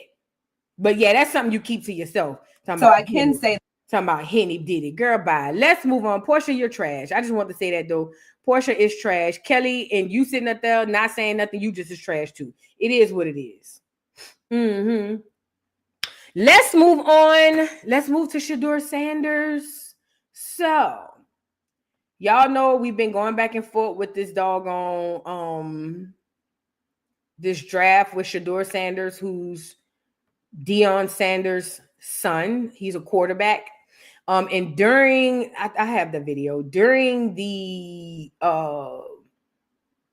draft where he was supposed to go in the first round, they were projecting him to be either the first or the second or the third round draft pick. That's how high up they were expecting him to be. Now, mind you, the lower in the draft, the less you get paid. But the difference is Shadur doesn't need the money because Shadur is coming in owning his name, image, and likeness. And because of that, he's coming in as a brand ready to sell. He don't need the money. Look, these young niggas that's really on this internet and really doing and utilizing this internet, that's doing these blogs, that's doing these streams, that these little niggas is really getting to money. Like, for real, like not for play. Like, for real. These young niggas is really getting to the money. Okay? So he don't, when it comes, don't get me wrong, nobody wants to lose $30 to $50 million. Let's really be clear about that. But they dropped him down to the 5th round, the 144th pick to affect his cash. But the gag is he don't necessarily have to have the cash, even though he would like it, but he don't necessarily need the cash because he's coming in with cash. This within itself is a threat to the clear power structure. They don't want no nigga coming in independent. That's why they didn't like Howlin' Wolf. Allegedly. Y'all know Howlin' Wolf. That's Candy uncle. That's Candy Burris, Baritone Burris uncle. Smokestack lightning. You know, one of the reasons they want to get rid of him was because he was financially independent. He didn't need the clear man to help him with money and help him with this, that, and the third. They don't like when niggas be independent. So, and I heard that his jerseys are selling like crazy. Good. Great. That is amazing. Okay? That is amazing. I heard his jersey was in the top sales and all that stuff. Listen, there was definitely a collusion behind the scene, but there was a collusion behind the scene to drop him down the peg because who is this uppity nigga on that nag? We talked about this yesterday. Who is that nigga on that nag? So they had to drop him down the peg money-wise, but he went 144th pick, 5th round. He don't have no guaranteed contract. They could let him go. As you know, I think I want to say in a year or two, they could let him go, whatever the case may be. And during this drafting process, somebody prank called him, a coach. So an NFL Atlanta Falcons coach, and I find this, you know, I goes far and I goes deep into things. So he was supposed to be getting signed to the New Orleans Saints. The New Orleans Saints, I'm telling you what I know, need a quarterback more than they need security at the doggone Superdome. I'm telling you now. So he was already in talks with the New Orleans Saints to be signed with the New Orleans Saints all the way up until draft day. 1st round go, 2nd round go, 3rd round go, no Saints. And I know for a fact that the Saints need a quarterback. Now, this is what I believe. This is not what I know. This is what I believe. What I believe is the powers that be, the ones at the tippy top, either them or the owners got together and said, I don't care how bad we need him. We're not going to draft him up that high because we don't want to add the ego to him. We want to knock him down the peg and show him we don't play with you like that. That's what I believe. I believe there was some collusion in the background, just like I believe that none of this stuff is a coincidence. None of this stuff just happens at happenstance. I believe that this was all done on purpose because who is that nigga up on that nag? Kasaya said the jersey is at number 1. Great. Okay. So that's amazing. So now he gets drafted, and in the middle of this draft, he gets a prank call from a kid who's the son of the Atlanta Falcons coach. Now, this is where I was going with that. I thought it was super weird that he was supposed to sign to the Saints. The Saints can't stand the Falcons. Everybody knows that. You see what I'm saying? The Saints can't stand the Falcons, and then the coach's son is the one who calls him, pranking him as the Saints, saying that, hey, we about to choose you, but you're going to wait a little longer. I found that to be pretty odd, to say the least, okay? Maybe it's a coincidence, but y'all know how I feel about coincidences and things of that nature. But at the end of the day, I thought it was funny and odd that that's how that played out. Now, I'm trying to find the prank call. Hold on. Let me get the prank call on here so y'all can see it and then we can have context. Y'all get the likes up on the video, please. Get the likes up on the video really quickly. Somebody hit me up. The playoffs. Girl, I don't watch no hockey. Shadur Sanders prank. All right. Let me see. I want to show y'all the video where he was pranked by the kid. All right. Y'all already on here. Shout out to everybody in the building. Y'all, please get the likes up. Yep, right. And Deion put the Falcons on the map. That's another thing. I'm glad you reminded me. Deion Sanders played for the Atlanta Falcons. Put them niggas on the map. When Deion, listen, let me show you how this world is and how corrupt these folks is. Before Deion got to Atlanta Falcons was trash. First of all, it's a newer team. Secondly, just like the Saints is a newer team from the 80s, nobody was checking for the Falcons. Like, nigga didn't even know the Falcons had a team for real.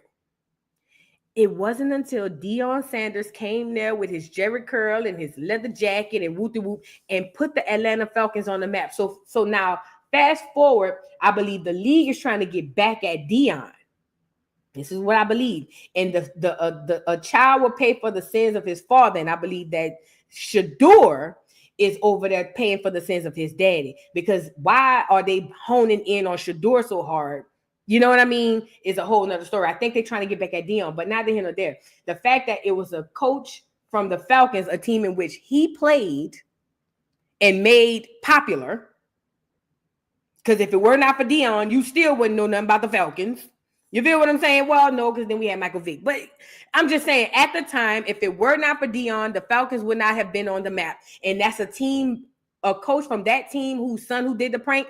That's very eerie and weird to me. And it's the arch rival and arch nemesis of the New Orleans Saints, of whom he was supposed to apply to or supposed to get signed to. Child, let's get into this prank call with this kid. And I don't want to hear boys will be boys. Oh, he's just a kid. Now, I'm going to show you the prank call before we get into what was to come of this situation. Y'all get the likes up on the video.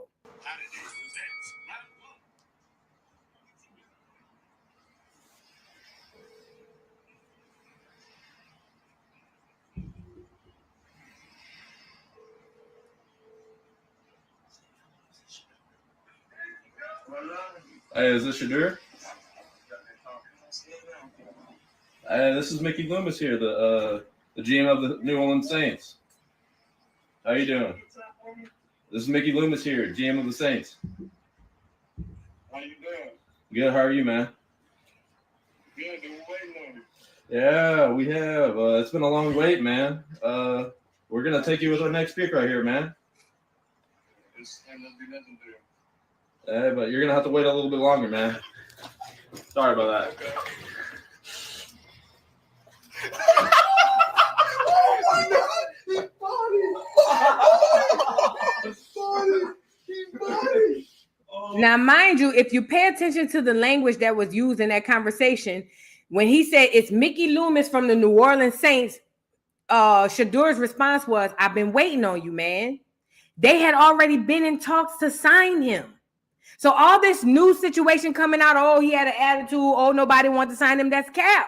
He had already been in talks with the Saints to be signed.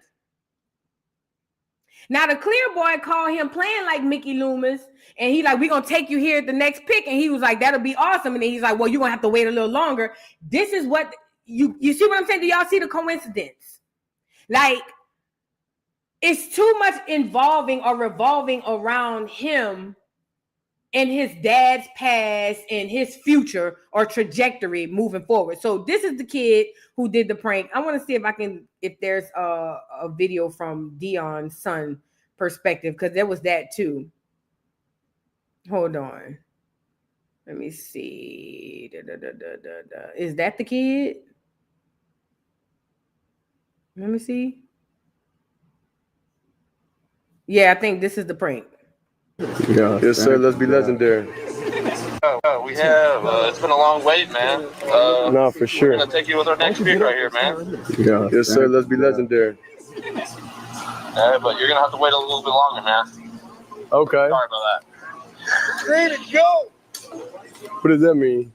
What? What do you say? I don't know.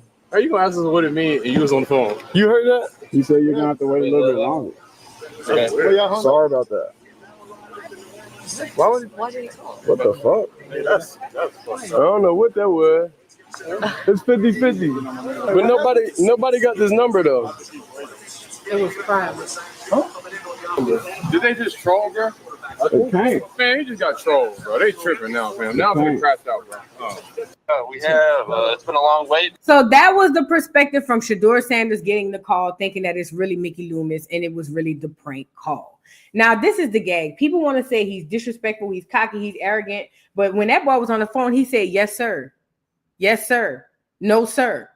That ain't a child raised off of arrogance and disrespect that'll call another adult, yes, sir, or at least a boss, okay? Let's start there first. I pick up on subtle things. Number one. Number two, I think that this is racially motivated. I think the whole thing is racially motivated.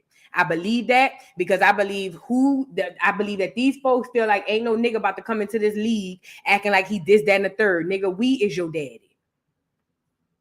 We your daddy. Now, I heard Shiloh already fired his dad as an agent. You know that's coming. Listen, I tried to tell y'all this the other day. There's something weird going to come down the pike with this. Just keep your ears open. I don't want to say what it is because I hope it's not what I think it is. But they're going to try to dismantle this whole thing. But from his perspective, he gets the doggone prank call. It's not funny. And I believe that they should sue the NFL. I was watching Dr. Umar on Art of Dialogue. Y'all go check him out. And he talked about how they could sue the NFL, and it never dawned on me, but they absolutely can. They can definitely sue the NFL. Now, if they do that, he will never play in the NFL. But ultimately, you feel what I'm saying? They could, because what they did was wrong. They targeted and personally attacked this dude covertly and put him up as a spectacle. They can sue him. They can sue the NFL, but I don't think they'll do that. You know what I'm saying? Now, okay, so that was him getting the prank. I want to move into the father. So apparently this is what happened. After the prank call, it goes viral, and the Atlanta Falcons gets fined $250,000, and the father gets fined $100,000 simply because, number one, it's a breach of data. Let me start by talking to y'all about personal identifiable information. It's called PII, personal identifiable information. There are certain things that fall under the realm of personal identifiable information, meaning your social security number, your birth certificate, not your birth date, but your social security number, your address, certain things that can pinpoint you specifically to you, phone number, things of that nature. Okay. Now, when it comes to social media, it hits a little different because certain things are already public. If you can put it up on Google, then technically it's not you exposing anything because it's there. But when it comes to personal identifiable information, there are certain things that are only targeted toward you, and it is against the law, not a bill, not a constitution. This is against the law to dox people or to at least have their information in breach or in threat of a breach. Okay? You cannot have a whole roster of information of people just laid out around your counter with folks coming in and out, because guess what? You are responsible for whatever information that gets leaked or breached because it's in your care. As the person who's in the care of any type of PII, you are held responsible 1,000,000,000% for everything that happens. So now the word on the curb is the son is saying that the daddy laid the iPad down somewhere and he just happened to see the iPad, wrote the number down, and called him when did the prank call. I call Cap.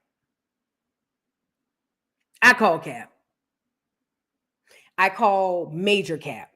I don't believe that your daddy had his iPad on with the screen on with all of the prospects in there and you went scrolled and found. I don't believe that. I believe that just like the collusion was happening behind the scenes with them dropping him down to the 144th pick in the 5th round, I believe there was collusion happening amongst the coaches and other folks saying we gonna drag this nigga down to the ground. Okay. So, with that being said, that's the angle they going with. Oh, it was just a prank. It was stupid. My bad. The Falcons got fined, which I don't know if that's real. He got fined $100,000. I don't know if that's real. But I listen. It wouldn't surprise me if this is all a charade of him getting up here apologizing. You see what I'm saying? Just so y'all can shut up.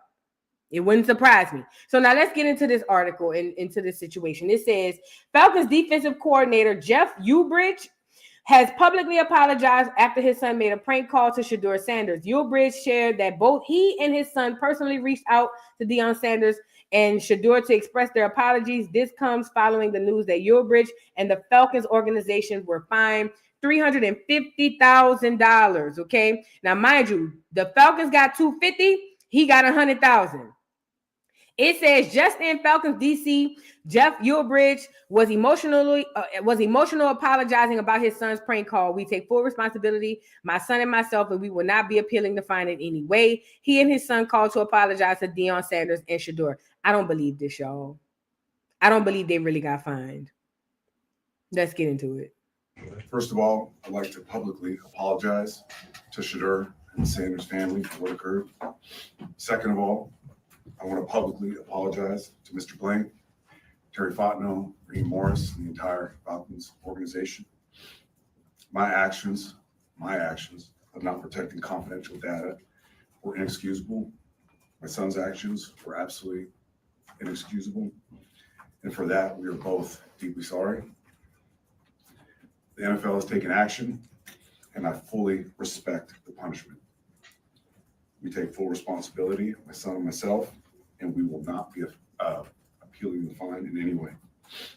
Going forward, I promise my son and I will work hard to demonstrate we are better than this. Again, I'm deeply sorry for our actions. Questions? Dang, Ashley, you. First of all, I'd like to publicly apologize to. Yeah, so that was his apology. It was dry. It was weird. No, the apology. No, the fine money don't go to the person. It goes to the league. Yeah. Listen, I think that this is all. Somebody said yesterday he was fired. He's not fired. He's actually just fined or whatever the case may be. But I'm gonna just be completely honest. They are threatened by the Shadur Sanders, and it's not about Shadur Sanders per se. It's not about that. It's about the fear of more Shadur Sanders being created. In the society that we're in, where in the past you didn't own anything about you, they would take your name and put it on the back of the jersey, and the school would make millions of dollars just off of your jersey alone. They would take you, and whatever you do, the school got paid for it. It's not like that anymore. In 2025, the students and the athletes own their name, image, and likeness. That is liquid gold. So if the Cleveland Browns sell my jersey with my name on it, they got to pay me. Gone are the days where you make all the money and I get the pennies. And they understand that this is going to be the new wave. You know who else came in like that? Master P's son. Master P went into the NBA, or was it the NBA or was it college? I can't remember, but he went into whatever league it was, and financially he was already straight because he had already capitalized off of his what? Name, image, and likeness. He didn't need the school or the league. And what they're trying to do is publicly humiliate these folks so that they know, so that the next Shadur Sanders don't come up here thinking you're going to come in here and run something. That's what they're doing. It's putting him in front of us to show we still run this shit. But this is the gag. Without Black Americans, there are no sports. I know they're trying to ease us out of it now, but without Black Americans, without FBA, without these Injuns, without these indigenous Black Americans, without these African Americans, what else we call out? Without these Hebrews, without whatever, without us, there is no sports. They know that. We don't know that. We might say it, but we don't feel it. We don't believe it, and we don't know it. Because if we did, we'd have been did something about this. Okay? They don't want more Shadur Sanders coming in with that attitude, thinking they're going to be able to do whatever it is they want to do. I's the master around here. Okay? When they say buzzwords like, oh, he's not coachable, you know what it reminds me of? She's combative.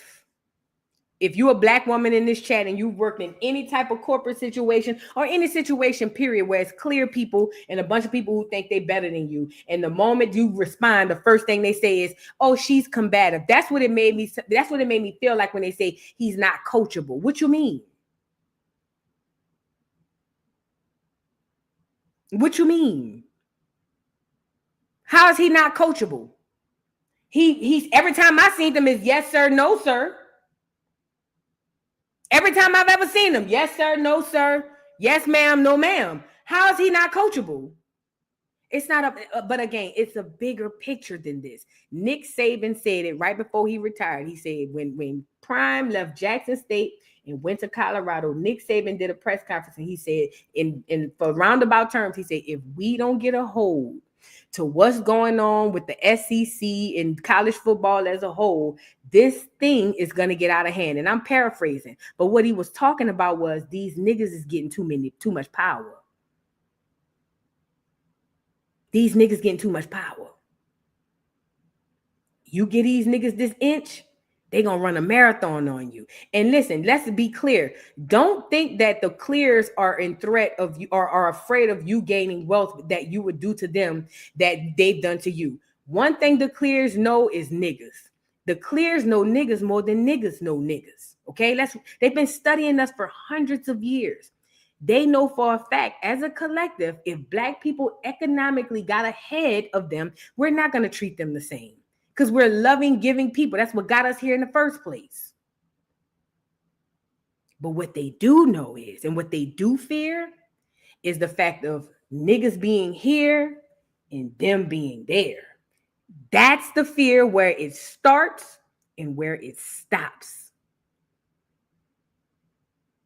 That's where it starts and where it stops. The last time the niggas was here and the clears were there, they created a group called the Ku Klux Klan. Government agents. Allegedly. The last time the niggas were here, Tulsa, Rosewood, New Orleans, all them places y'all don't know about, y'all need to start looking into. The last time the niggas were here and the clears were there, they created the Ku Klux Klan. So that's the threat within itself. That's the threat. That's it. That's where it starts. That's where it stops. That is the threat. They know as a collective, Black folks has been so churched out and so taught to turn the other cheek and forgive. They know we not about to enslave them folks. They know that. That's the least of their worries. We're too timid. We too fragile to them. They know that. They just afraid of us being the dominant class. But neither here nor there. I thought the apology was trash. I thought it was fake. I don't even know if the fines are real at this point. I don't know what's going on, but what I do know is that I feel and I believe there was some collusion that happened behind the scenes, even down to the prank. There was collusion happening behind the scenes. Is somebody he got to start cutting that grass around him. Shedeur got to start cutting that grass. They're about to send the clear girls over there. They on the way. You saw what they just did, Shannon. You see what happened to the last security guard. They about to send the clear girls running around there with the big old booties. They about to send them over there to BBL clears. And even if you don't do nothing, they're going to put you in compromising situations to make it look like you did it. They about to send the clear girls. They're about to send some clear boys who are going to play like they your friends and we all cool. They're about to send all their agents. It's coming. It's coming. Wait on it. It's coming. It's already here. Now it's time to start cutting that grass. Circle got to get this big. Circle got to be this big. Because they on the way. They on the way. Because by any means necessary, they need to tear down this giant inside of this pool of Negroes who, even though they are big in stature, they are small in heart. We got a giant amongst us now. The fuck? We gotta get the slingshot and knock this nigga down. This is a problem. There's a thing where the clears understand that they are not as talented or as strong, as intelligent, for the most part. Not all, but for the most part, they understand that their talents are not in the strong suits that we have. And they utilize their status and them being here to their advantage to keep you here. Even though when you put the measure up side by side, the scale does this. You're actually here and they're there, but they are in a position of power right now. So that power structure right now is in a threat of doing this. And that's a problem. That's a problem. See, right now, they still here, but if more Shadur Sanders start coming, they can't have that. They can't have that. Even all the way down to the poor white trash. Even all the way down to the poor white trailer park meth smoking trash. Even them. They just can't, even though they don't have no power. It's just the thought of it. But neither here nor there. I think the apology was trash, like I said. Dion, I'm pretty sure he's proud that both his boys are in the league. I hope that Shedeur does extremely well simply because I'm always on the side of my people when it's us against them. Any internal issues or any issues I may have with you, I can deal with you on the back end or on the other end. But when it comes us against them, I'm on your side. That's even Jaguar, crazy ass. You see what I'm saying? I'm team us first, and then we'll deal with whatever we got to deal with on the bike. But I thought it was trash. I thought that what's happening is messed up, and I hope that they do sue the NFL. I don't think that they will, but I hope that they do. Or at least I hope this encourages more Shadur Sanders, and that really gets them in the chokehold. Let's move on. Now, for the final story, we're going to get into Finesse 2tymes, child, and Lil King. You know, let me say this.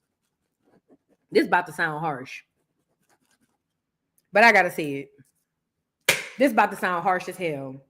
And let me no, I'm not going to apologize because I believe it. Let me preface it by saying I believe that children are innocent. And I believe that if you catch a child at the right age, you could turn their life around for the best. I believe certain children, no matter what age you get them at, they're screwed. Okay. Depending on the damage and all that stuff, you know, whatever. But I'm gonna be completely honest. Finesse 2tymes going to get King was the worst thing he ever did in his life. And this is why Finesse 2tymes deserves what he got.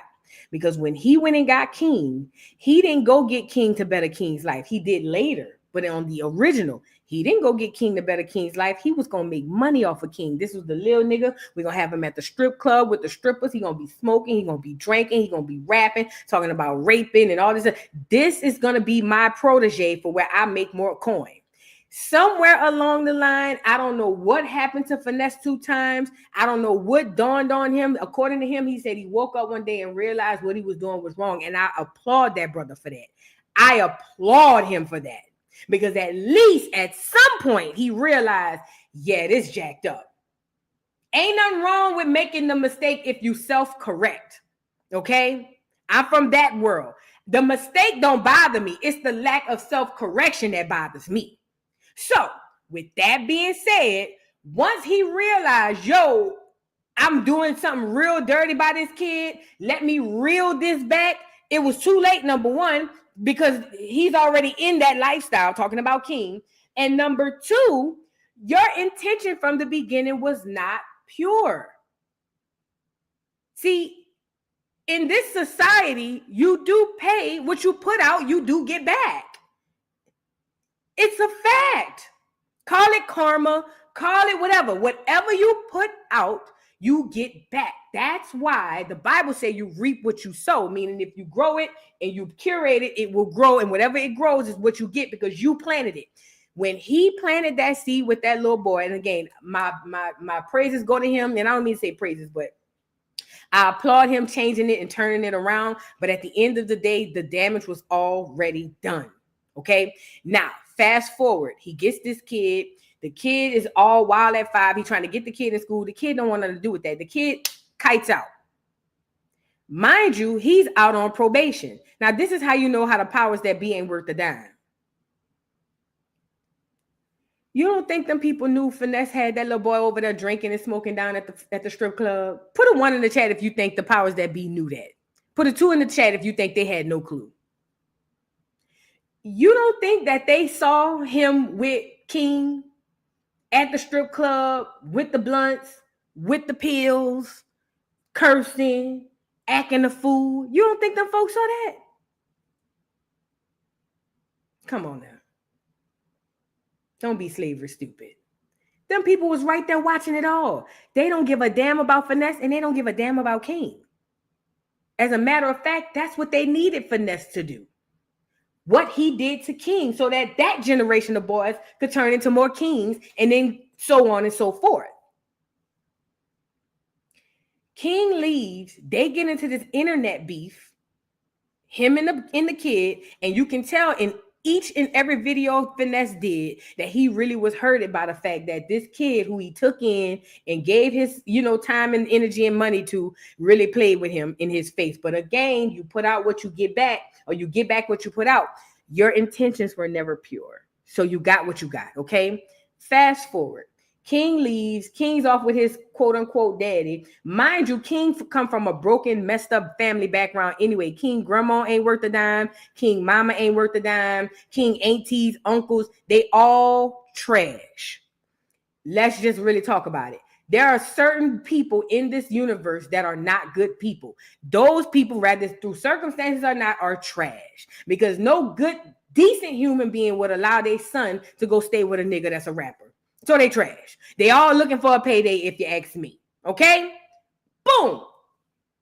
So according to Finesse 2tymes, between King leaving and him and the baby mama, Sugar, her mama, and this whole conundrum of crap, he has to turn himself in to the feds or to whoever because it violated his parole. Now, King feels like, nigga, how I violated your parole and I'm way over here. According to Finesse, he said that in the past they had questioned him about some stuff that King was doing on camera, but he had to tell them King wasn't living with him no more.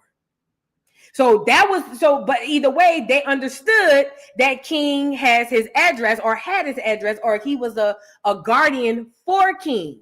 Mind you, ain't King mama in dead or something? In jail or something? Neither here nor there.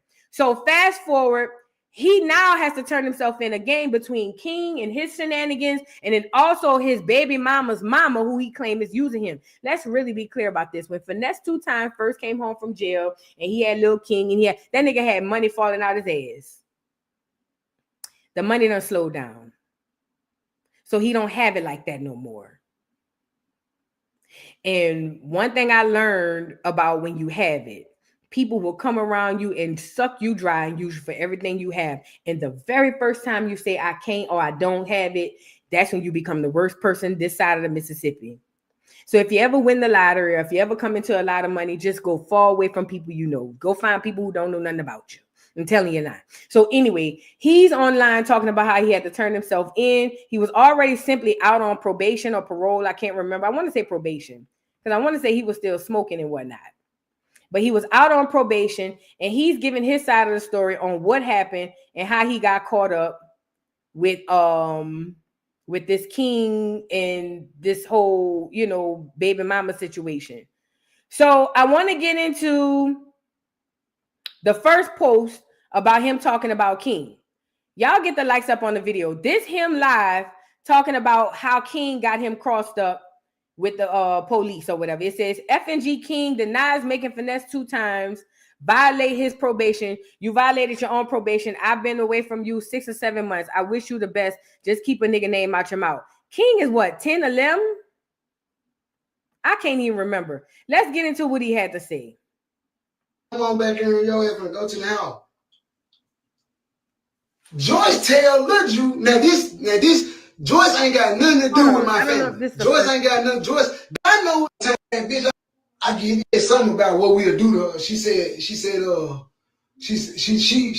say, she told the police that we said we'll shoot her in the face. Oh, let me back up. Y'all got that time join the truck and tell King. How did a nigga make you violate your? Man, get your ass up out this truck, man. Come on back here and your ass and go to the house. Joce tell Lil Ju, now this, Joce ain't got nothing to do with my family. Joce ain't got nothing. Joce don't know King. Joce met King through me. She don't know King. She don't supposed to have King or none of this shit. I literally let King go over there for 3 days. And fucking Joce kidnapped the boy and let him do what the fuck, whatever they did. And it ended up to now. So look, check this out. Both of them on the same side of the truck. I'm looking at the camera from the smoke shop. I'm standing in the smoke shop looking at the camera, looking at what's going on, trying to see if King finna get his ass out the truck. Next thing I know, I see the motherfucking truck start moving the truck. Just to give you a little context, so basically what he's talking about is a lady named Joce had King. He allowed King to go over to the lady Joyce's house for 2 days. He said, and then all of a sudden, King don't want to come back home because I watched the whole live, because he has King doing homework, actually being a child. King don't want nothing to do with coming back home. Not only that, according to him, Joce not even supposed to have King. So he was saying, how can she kidnap him when she ain't supposed to have him? Why did you let him go over there, Finesse? But this is why everybody shouldn't have children. Okay, so that's what he's talking about with that. Hold on, let me get to the next slide. All I know is my baby is halfway sticking out this truck. Like, cause Sugar trying to scrap my baby in. So I panic. I run outside. When I get outside, I'm telling Shug and Lil Ju, man, fuck it, let her go. Just get my baby. Like, let her go. Like, this woman, this old lady is literally sitting in the car arguing with Lil Ju about King. And Lil Ju telling her, like, this ain't even your child. Like, this not your child, bro. Why is you out here arguing? Man, the lady literally, when Lil Ju back, I said, fuck it, bro, just give my child, let King stay in there. Like I said, because I already knew him. All I know is my baby time Joce on some straight police shit. So I ain't trying to deal with Joce. Like, if that's what she on, she want to have King like that, she can have King. Let me call King grandmama and his dad and let them know my Joce got King. Because honestly, y'all know he with Joce, but y'all ain't telling me he with Joce because I ain't getting y'all no money no more. Because I ain't getting motherfucking money no more. That's what all this is about, man. All this shit is about money. That's what this shit about. All this shit is about some money. So the old lady stopped the truck. So I get the Jonesing on her with your old fat SpongeBob SquarePants looking at Miss I tell the bitch bitch boy egg with legs half looking ass bitch. I get to going in on the bitch, bitch upside down over looking at the time Joce on. Joce and bitch, I get the check. I'm joning on her.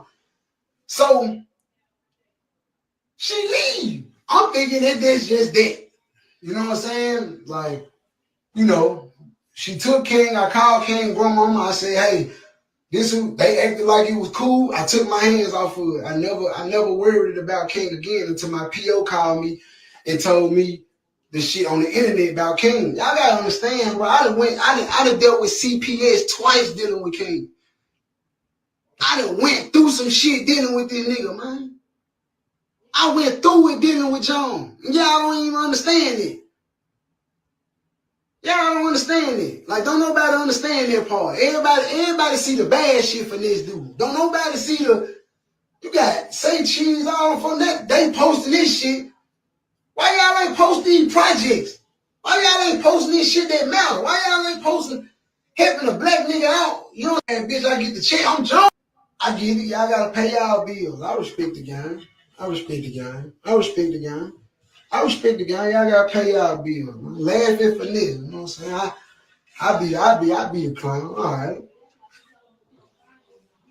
Laugh at Finesse. It's all good. I know this is what y'all want to see. So anyway, the lady went and put a charge on me, man. She went and put a misdemeanor on me, man. They charged Lil Ju. They charged me and Lil Ju. She got me and Lil Ju fucked up. The only thing that got me fucked up is one, because it's violent. They said, I'm saying, she went and told them that we told her that we'll shoot her in the face. I mean, we'll what she said we said? Shot in the face? Or what she say we told her we'll do to her? I can't remember. It's in the affidavit, but she said, I get it. Y'all gotta say something about what we'll do to her. She's trying to say, she told the police that we said we'll shoot her in the face. Like, and that was my thing. I'm more hurt that a motherfucker lied on us. I'm more hurt that a motherfucker lied on me that I helped. That's what I'm fucked up about. I'm fucked up about, I can see if I actually did something about what we'll do to her. All right. Okay. So the lady Joce called the cops on him by basically saying that he threatened to shoot her or whatever the case may be. Mind you, he already on papers, so he can't be violated. Even though it's a misdemeanor, you can't, especially a violent violation, you can't have that. So he has to go and turn himself in, because this is, and just to give a more context, when he spoke about the lady Joce, apparently the lady Joce was only holding on to King because King represents a bag. So everybody over here fighting over King because King comes with coin. And according to him, Joce kidnapped King and wouldn't allow King out of the car because she wanted to keep King close to her so that they can make coin. And you know how broke poor people is. So I believe that 1,000%. I believe the grum on them. I believe everything he said when he said it was all cool until I stopped giving the money. I believe it. I believed it when R. Kelly said it about his victims' parents. I believe it. I believe it. I believe it. I believe it. I think the biggest issue here is he took a kid off the streets, literally off the streets. Lil King was 6, 7 years old, literally on the streets, gambling, shooting dice. And instead of you originally, and maybe it was your mindset, but instead of you originally saying, I want to change this kid's life for the better, let me move away from all this toxicity with all these family and friends. And no. He tried to help everybody. And that's where you go wrong every single time. Now, as it pertains to King, your intentions with King were to capitalize off of him, and you didn't give a damn about him. Again, I love the fact that you came to your senses and was like, yeah, this is kind of jacked up. I'm all here for it. But at the end of the day, your intentions weren't pure. And that's probably why you've gone through and have gone through the things that you've gone through as it pertains to King. Okay? This is the gag. King comes from an environment that is trash, that is set up for him to fail. The environment King comes from, between his mama, his grandmother, his siblings, his aunts, and his uncles, King was not even supposed to make it to see 16 years old.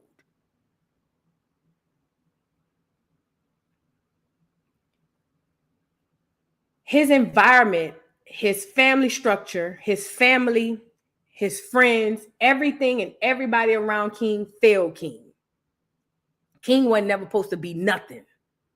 All the cards are stacked against King, still to this day. And him having the parents or the grandparent and the mama and the home life that he has is going to be King's biggest downfall. No matter, you could be the president of the United States. If you got to deal with them folks, you will never help King. As long as you have to deal with them people, you will never help King. And this is the gag, and this is harsh to say. This is what I want to say at the beginning, and it's going to sound real bad coming out of my mouth, but it's the God's honest truth. Some kids you can't help. Some people you can't help. Sometimes when you go trying to help certain people, you're fighting against the odds. As long as King had that original environment that does not help him to thrive and or do better, he was always going to be doomed. Because no matter who adopted him, who got him, he always had that hood, trap house, ignorant mentality to go back to. It sucks and it's horrible and harsh to say. It's horrible. I hate even when a thought first came to my mind, I felt guilty about even thinking like that. But it's the God's honest truth. Some kids you can't help. King was one of them kids. Still is one of them kids. You can't help them. Now here you go. You done came to your senses and realized what you did was wrong, and you tried to self-correct, but it's too late. Joyce, Sugar, the baby mama, her mama, all these other folks, until you rid yourself, Finesse, of those folks from around you, you will forever be back in the situation that you are in. You need unfamiliar territory in order to thrive. You yourself, Finesse. Until you get into a completely different environment. I'm talking about from the people, the place, the food, the music. Until you get into a completely different environment, you're going to always be up to go back to jail. Because you're surrounding yourself with the people that's pulling you down to do just that. Now, King responded. Remind you, let me say this about King. King remind me of an old ass man, and I get it. The old saying is, oh, this person an old soul, this person an old soul. I believe in reincarnation. King has been here before and has lived multiple lives. I don't care what nobody says. King has been here before, not once, more than once, and he has lived multiple lives. Pay attention to King. Nigga make you violate your probation, bro. Like, just tell me. If you tell me I will cut all my hair off, just tell me. I've been gone away from around you 6-7 months. Bro, you violated your own probation, bro. I ain't making no more videos about you. That shit is dead. We're going to leave this alone. And don't get in my comments talking about some, why is a child speaking on a grown man? Why is a grown man speaking on a child? We're just going to leave this right here, and we're just going to clear that right there. You get what I'm saying? Just keep a nigga name out your mouth. Go your separate ways, man. I wish you the best. Hold your head high, nigga. Hold your chin up. Peace out. How did a nigga make you violate? Simone B, you put the nail in the coffin with that comment. Living multiple lives mean you still haven't learned certain lessons. That's a fact. Okay. Right, A. Wilson can't get right. Can't get right. The way he speaks and the way he's able to formulate his thoughts and express them, it tells me that King has been here before. King on here talking like a grown-ass man. Hey, bro, I ain't even going to address you. How he's speaking on the kid, talking about a kid speaking on a grown adult, but an adult speaking on... King been here before. He's definitely been here before. At the end of the day, King doesn't understand because he's a child. King, you are directly one of the reasons why that boy... Well, he's the... Finesse is his own reason why he's violating his probation. Let's start there first. It starts with Finesse. Finesse can't blame nobody but Finesse about his situation. Let's start there. However, when you add contributing factors, Finesse, you can add King, you can add the baby mama, you can add her mama, Joce, all these other folks. You can definitely add these people. These people are a part of his downfall, Finesse. But at the end of the day, Finesse is inviting this energy and all this stuff in. I would have been wash my hands with King. King wouldn't see high or low of me ever again. After that last time when he almost went, King wouldn't see high or low of me ever again. Ever again. I think there was another, hold on one second. Here's another one. Girl, the size of this blunt really, it really sends me. That nigga blunt about as big as a damn, a boa constrictor. But he's talking about how he violated his probation, y'all. Y'all get the likes up on the video. Sorry. I'm gone, man. I'm finna have to go turn myself in, y'all. My heart, man. My heart gonna be the death of me, though. I know that, cuz, like, I know my heart gonna be the death of me, bro. Like, and motherfucker be talking about I'm mean. Motherfucker be out for this, mean for this. Y'all don't even know, man. Y'all don't even know how real I keep it with motherfuckers. Y'all don't even know how many people I done helped. Y'all don't even know how many people I done changed their whole life. You know what I'm saying? Like, crosses that bother me. It's the reason why I got violated. It came from around me. It came from a motherfucker that was by me that I helped, that I took care of. So that shit fucking with me. I ain't gonna lie, I don't care nothing about jail. Like, you know, of course a nigga don't want to go, but if a nigga gotta go to jail and gotta go do some time, I've been doing this shit all my life. I ain't fucked up with it. I don't want to go. Like you know what I'm saying? But if I gotta go, then it is what it is. It's the reason why I'm going though. I'm gone, man. I'm finna have to go turn myself in. I did everything in my power to stay out here. I had 3 years of probation, 3 years of federal probation, man. Man, I got 48 days left on this shit. 48. Literally. I literally got 48 days left on this shit. I did everything in my power to stay out here. That nigga he said he had 3 years of probation, and at 48 days, they coming with this? Oh my God. That's Sage, Deirdre. Girl, let me know. I thought it was a big ass blunt. I'm like, child, how you gonna hit that? So it's Sage. Okay, that makes sense. 48 days left and they violate you. Ooh wee. He said, damn, that's crazy, man. My PO just called and said they violated my probation for this shit happened with King. Finna go turn myself in. Somebody says, don't make their job easy. Let them come get you hell. Somebody else says, Fed's different. You don't want to run, make you look good when you come in. I'm doing time. Bet I'll be back. I'll be okay. It's the crosses that bother me the most. Okay, so that's him, Big Ricky. That's him. Yeah, you don't want to run from the police. You probably want to go turn yourself in, especially the feds. Yeah, you don't want to do that. And then it says that little paperwork almost over, ain't it? Little 90-day violation probably. And then he says, man, I had 45 days left on this shit.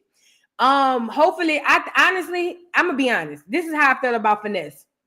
I didn't like Finesse at first. When I seen what he was doing to that little boy, I thought he was an evil person. Man.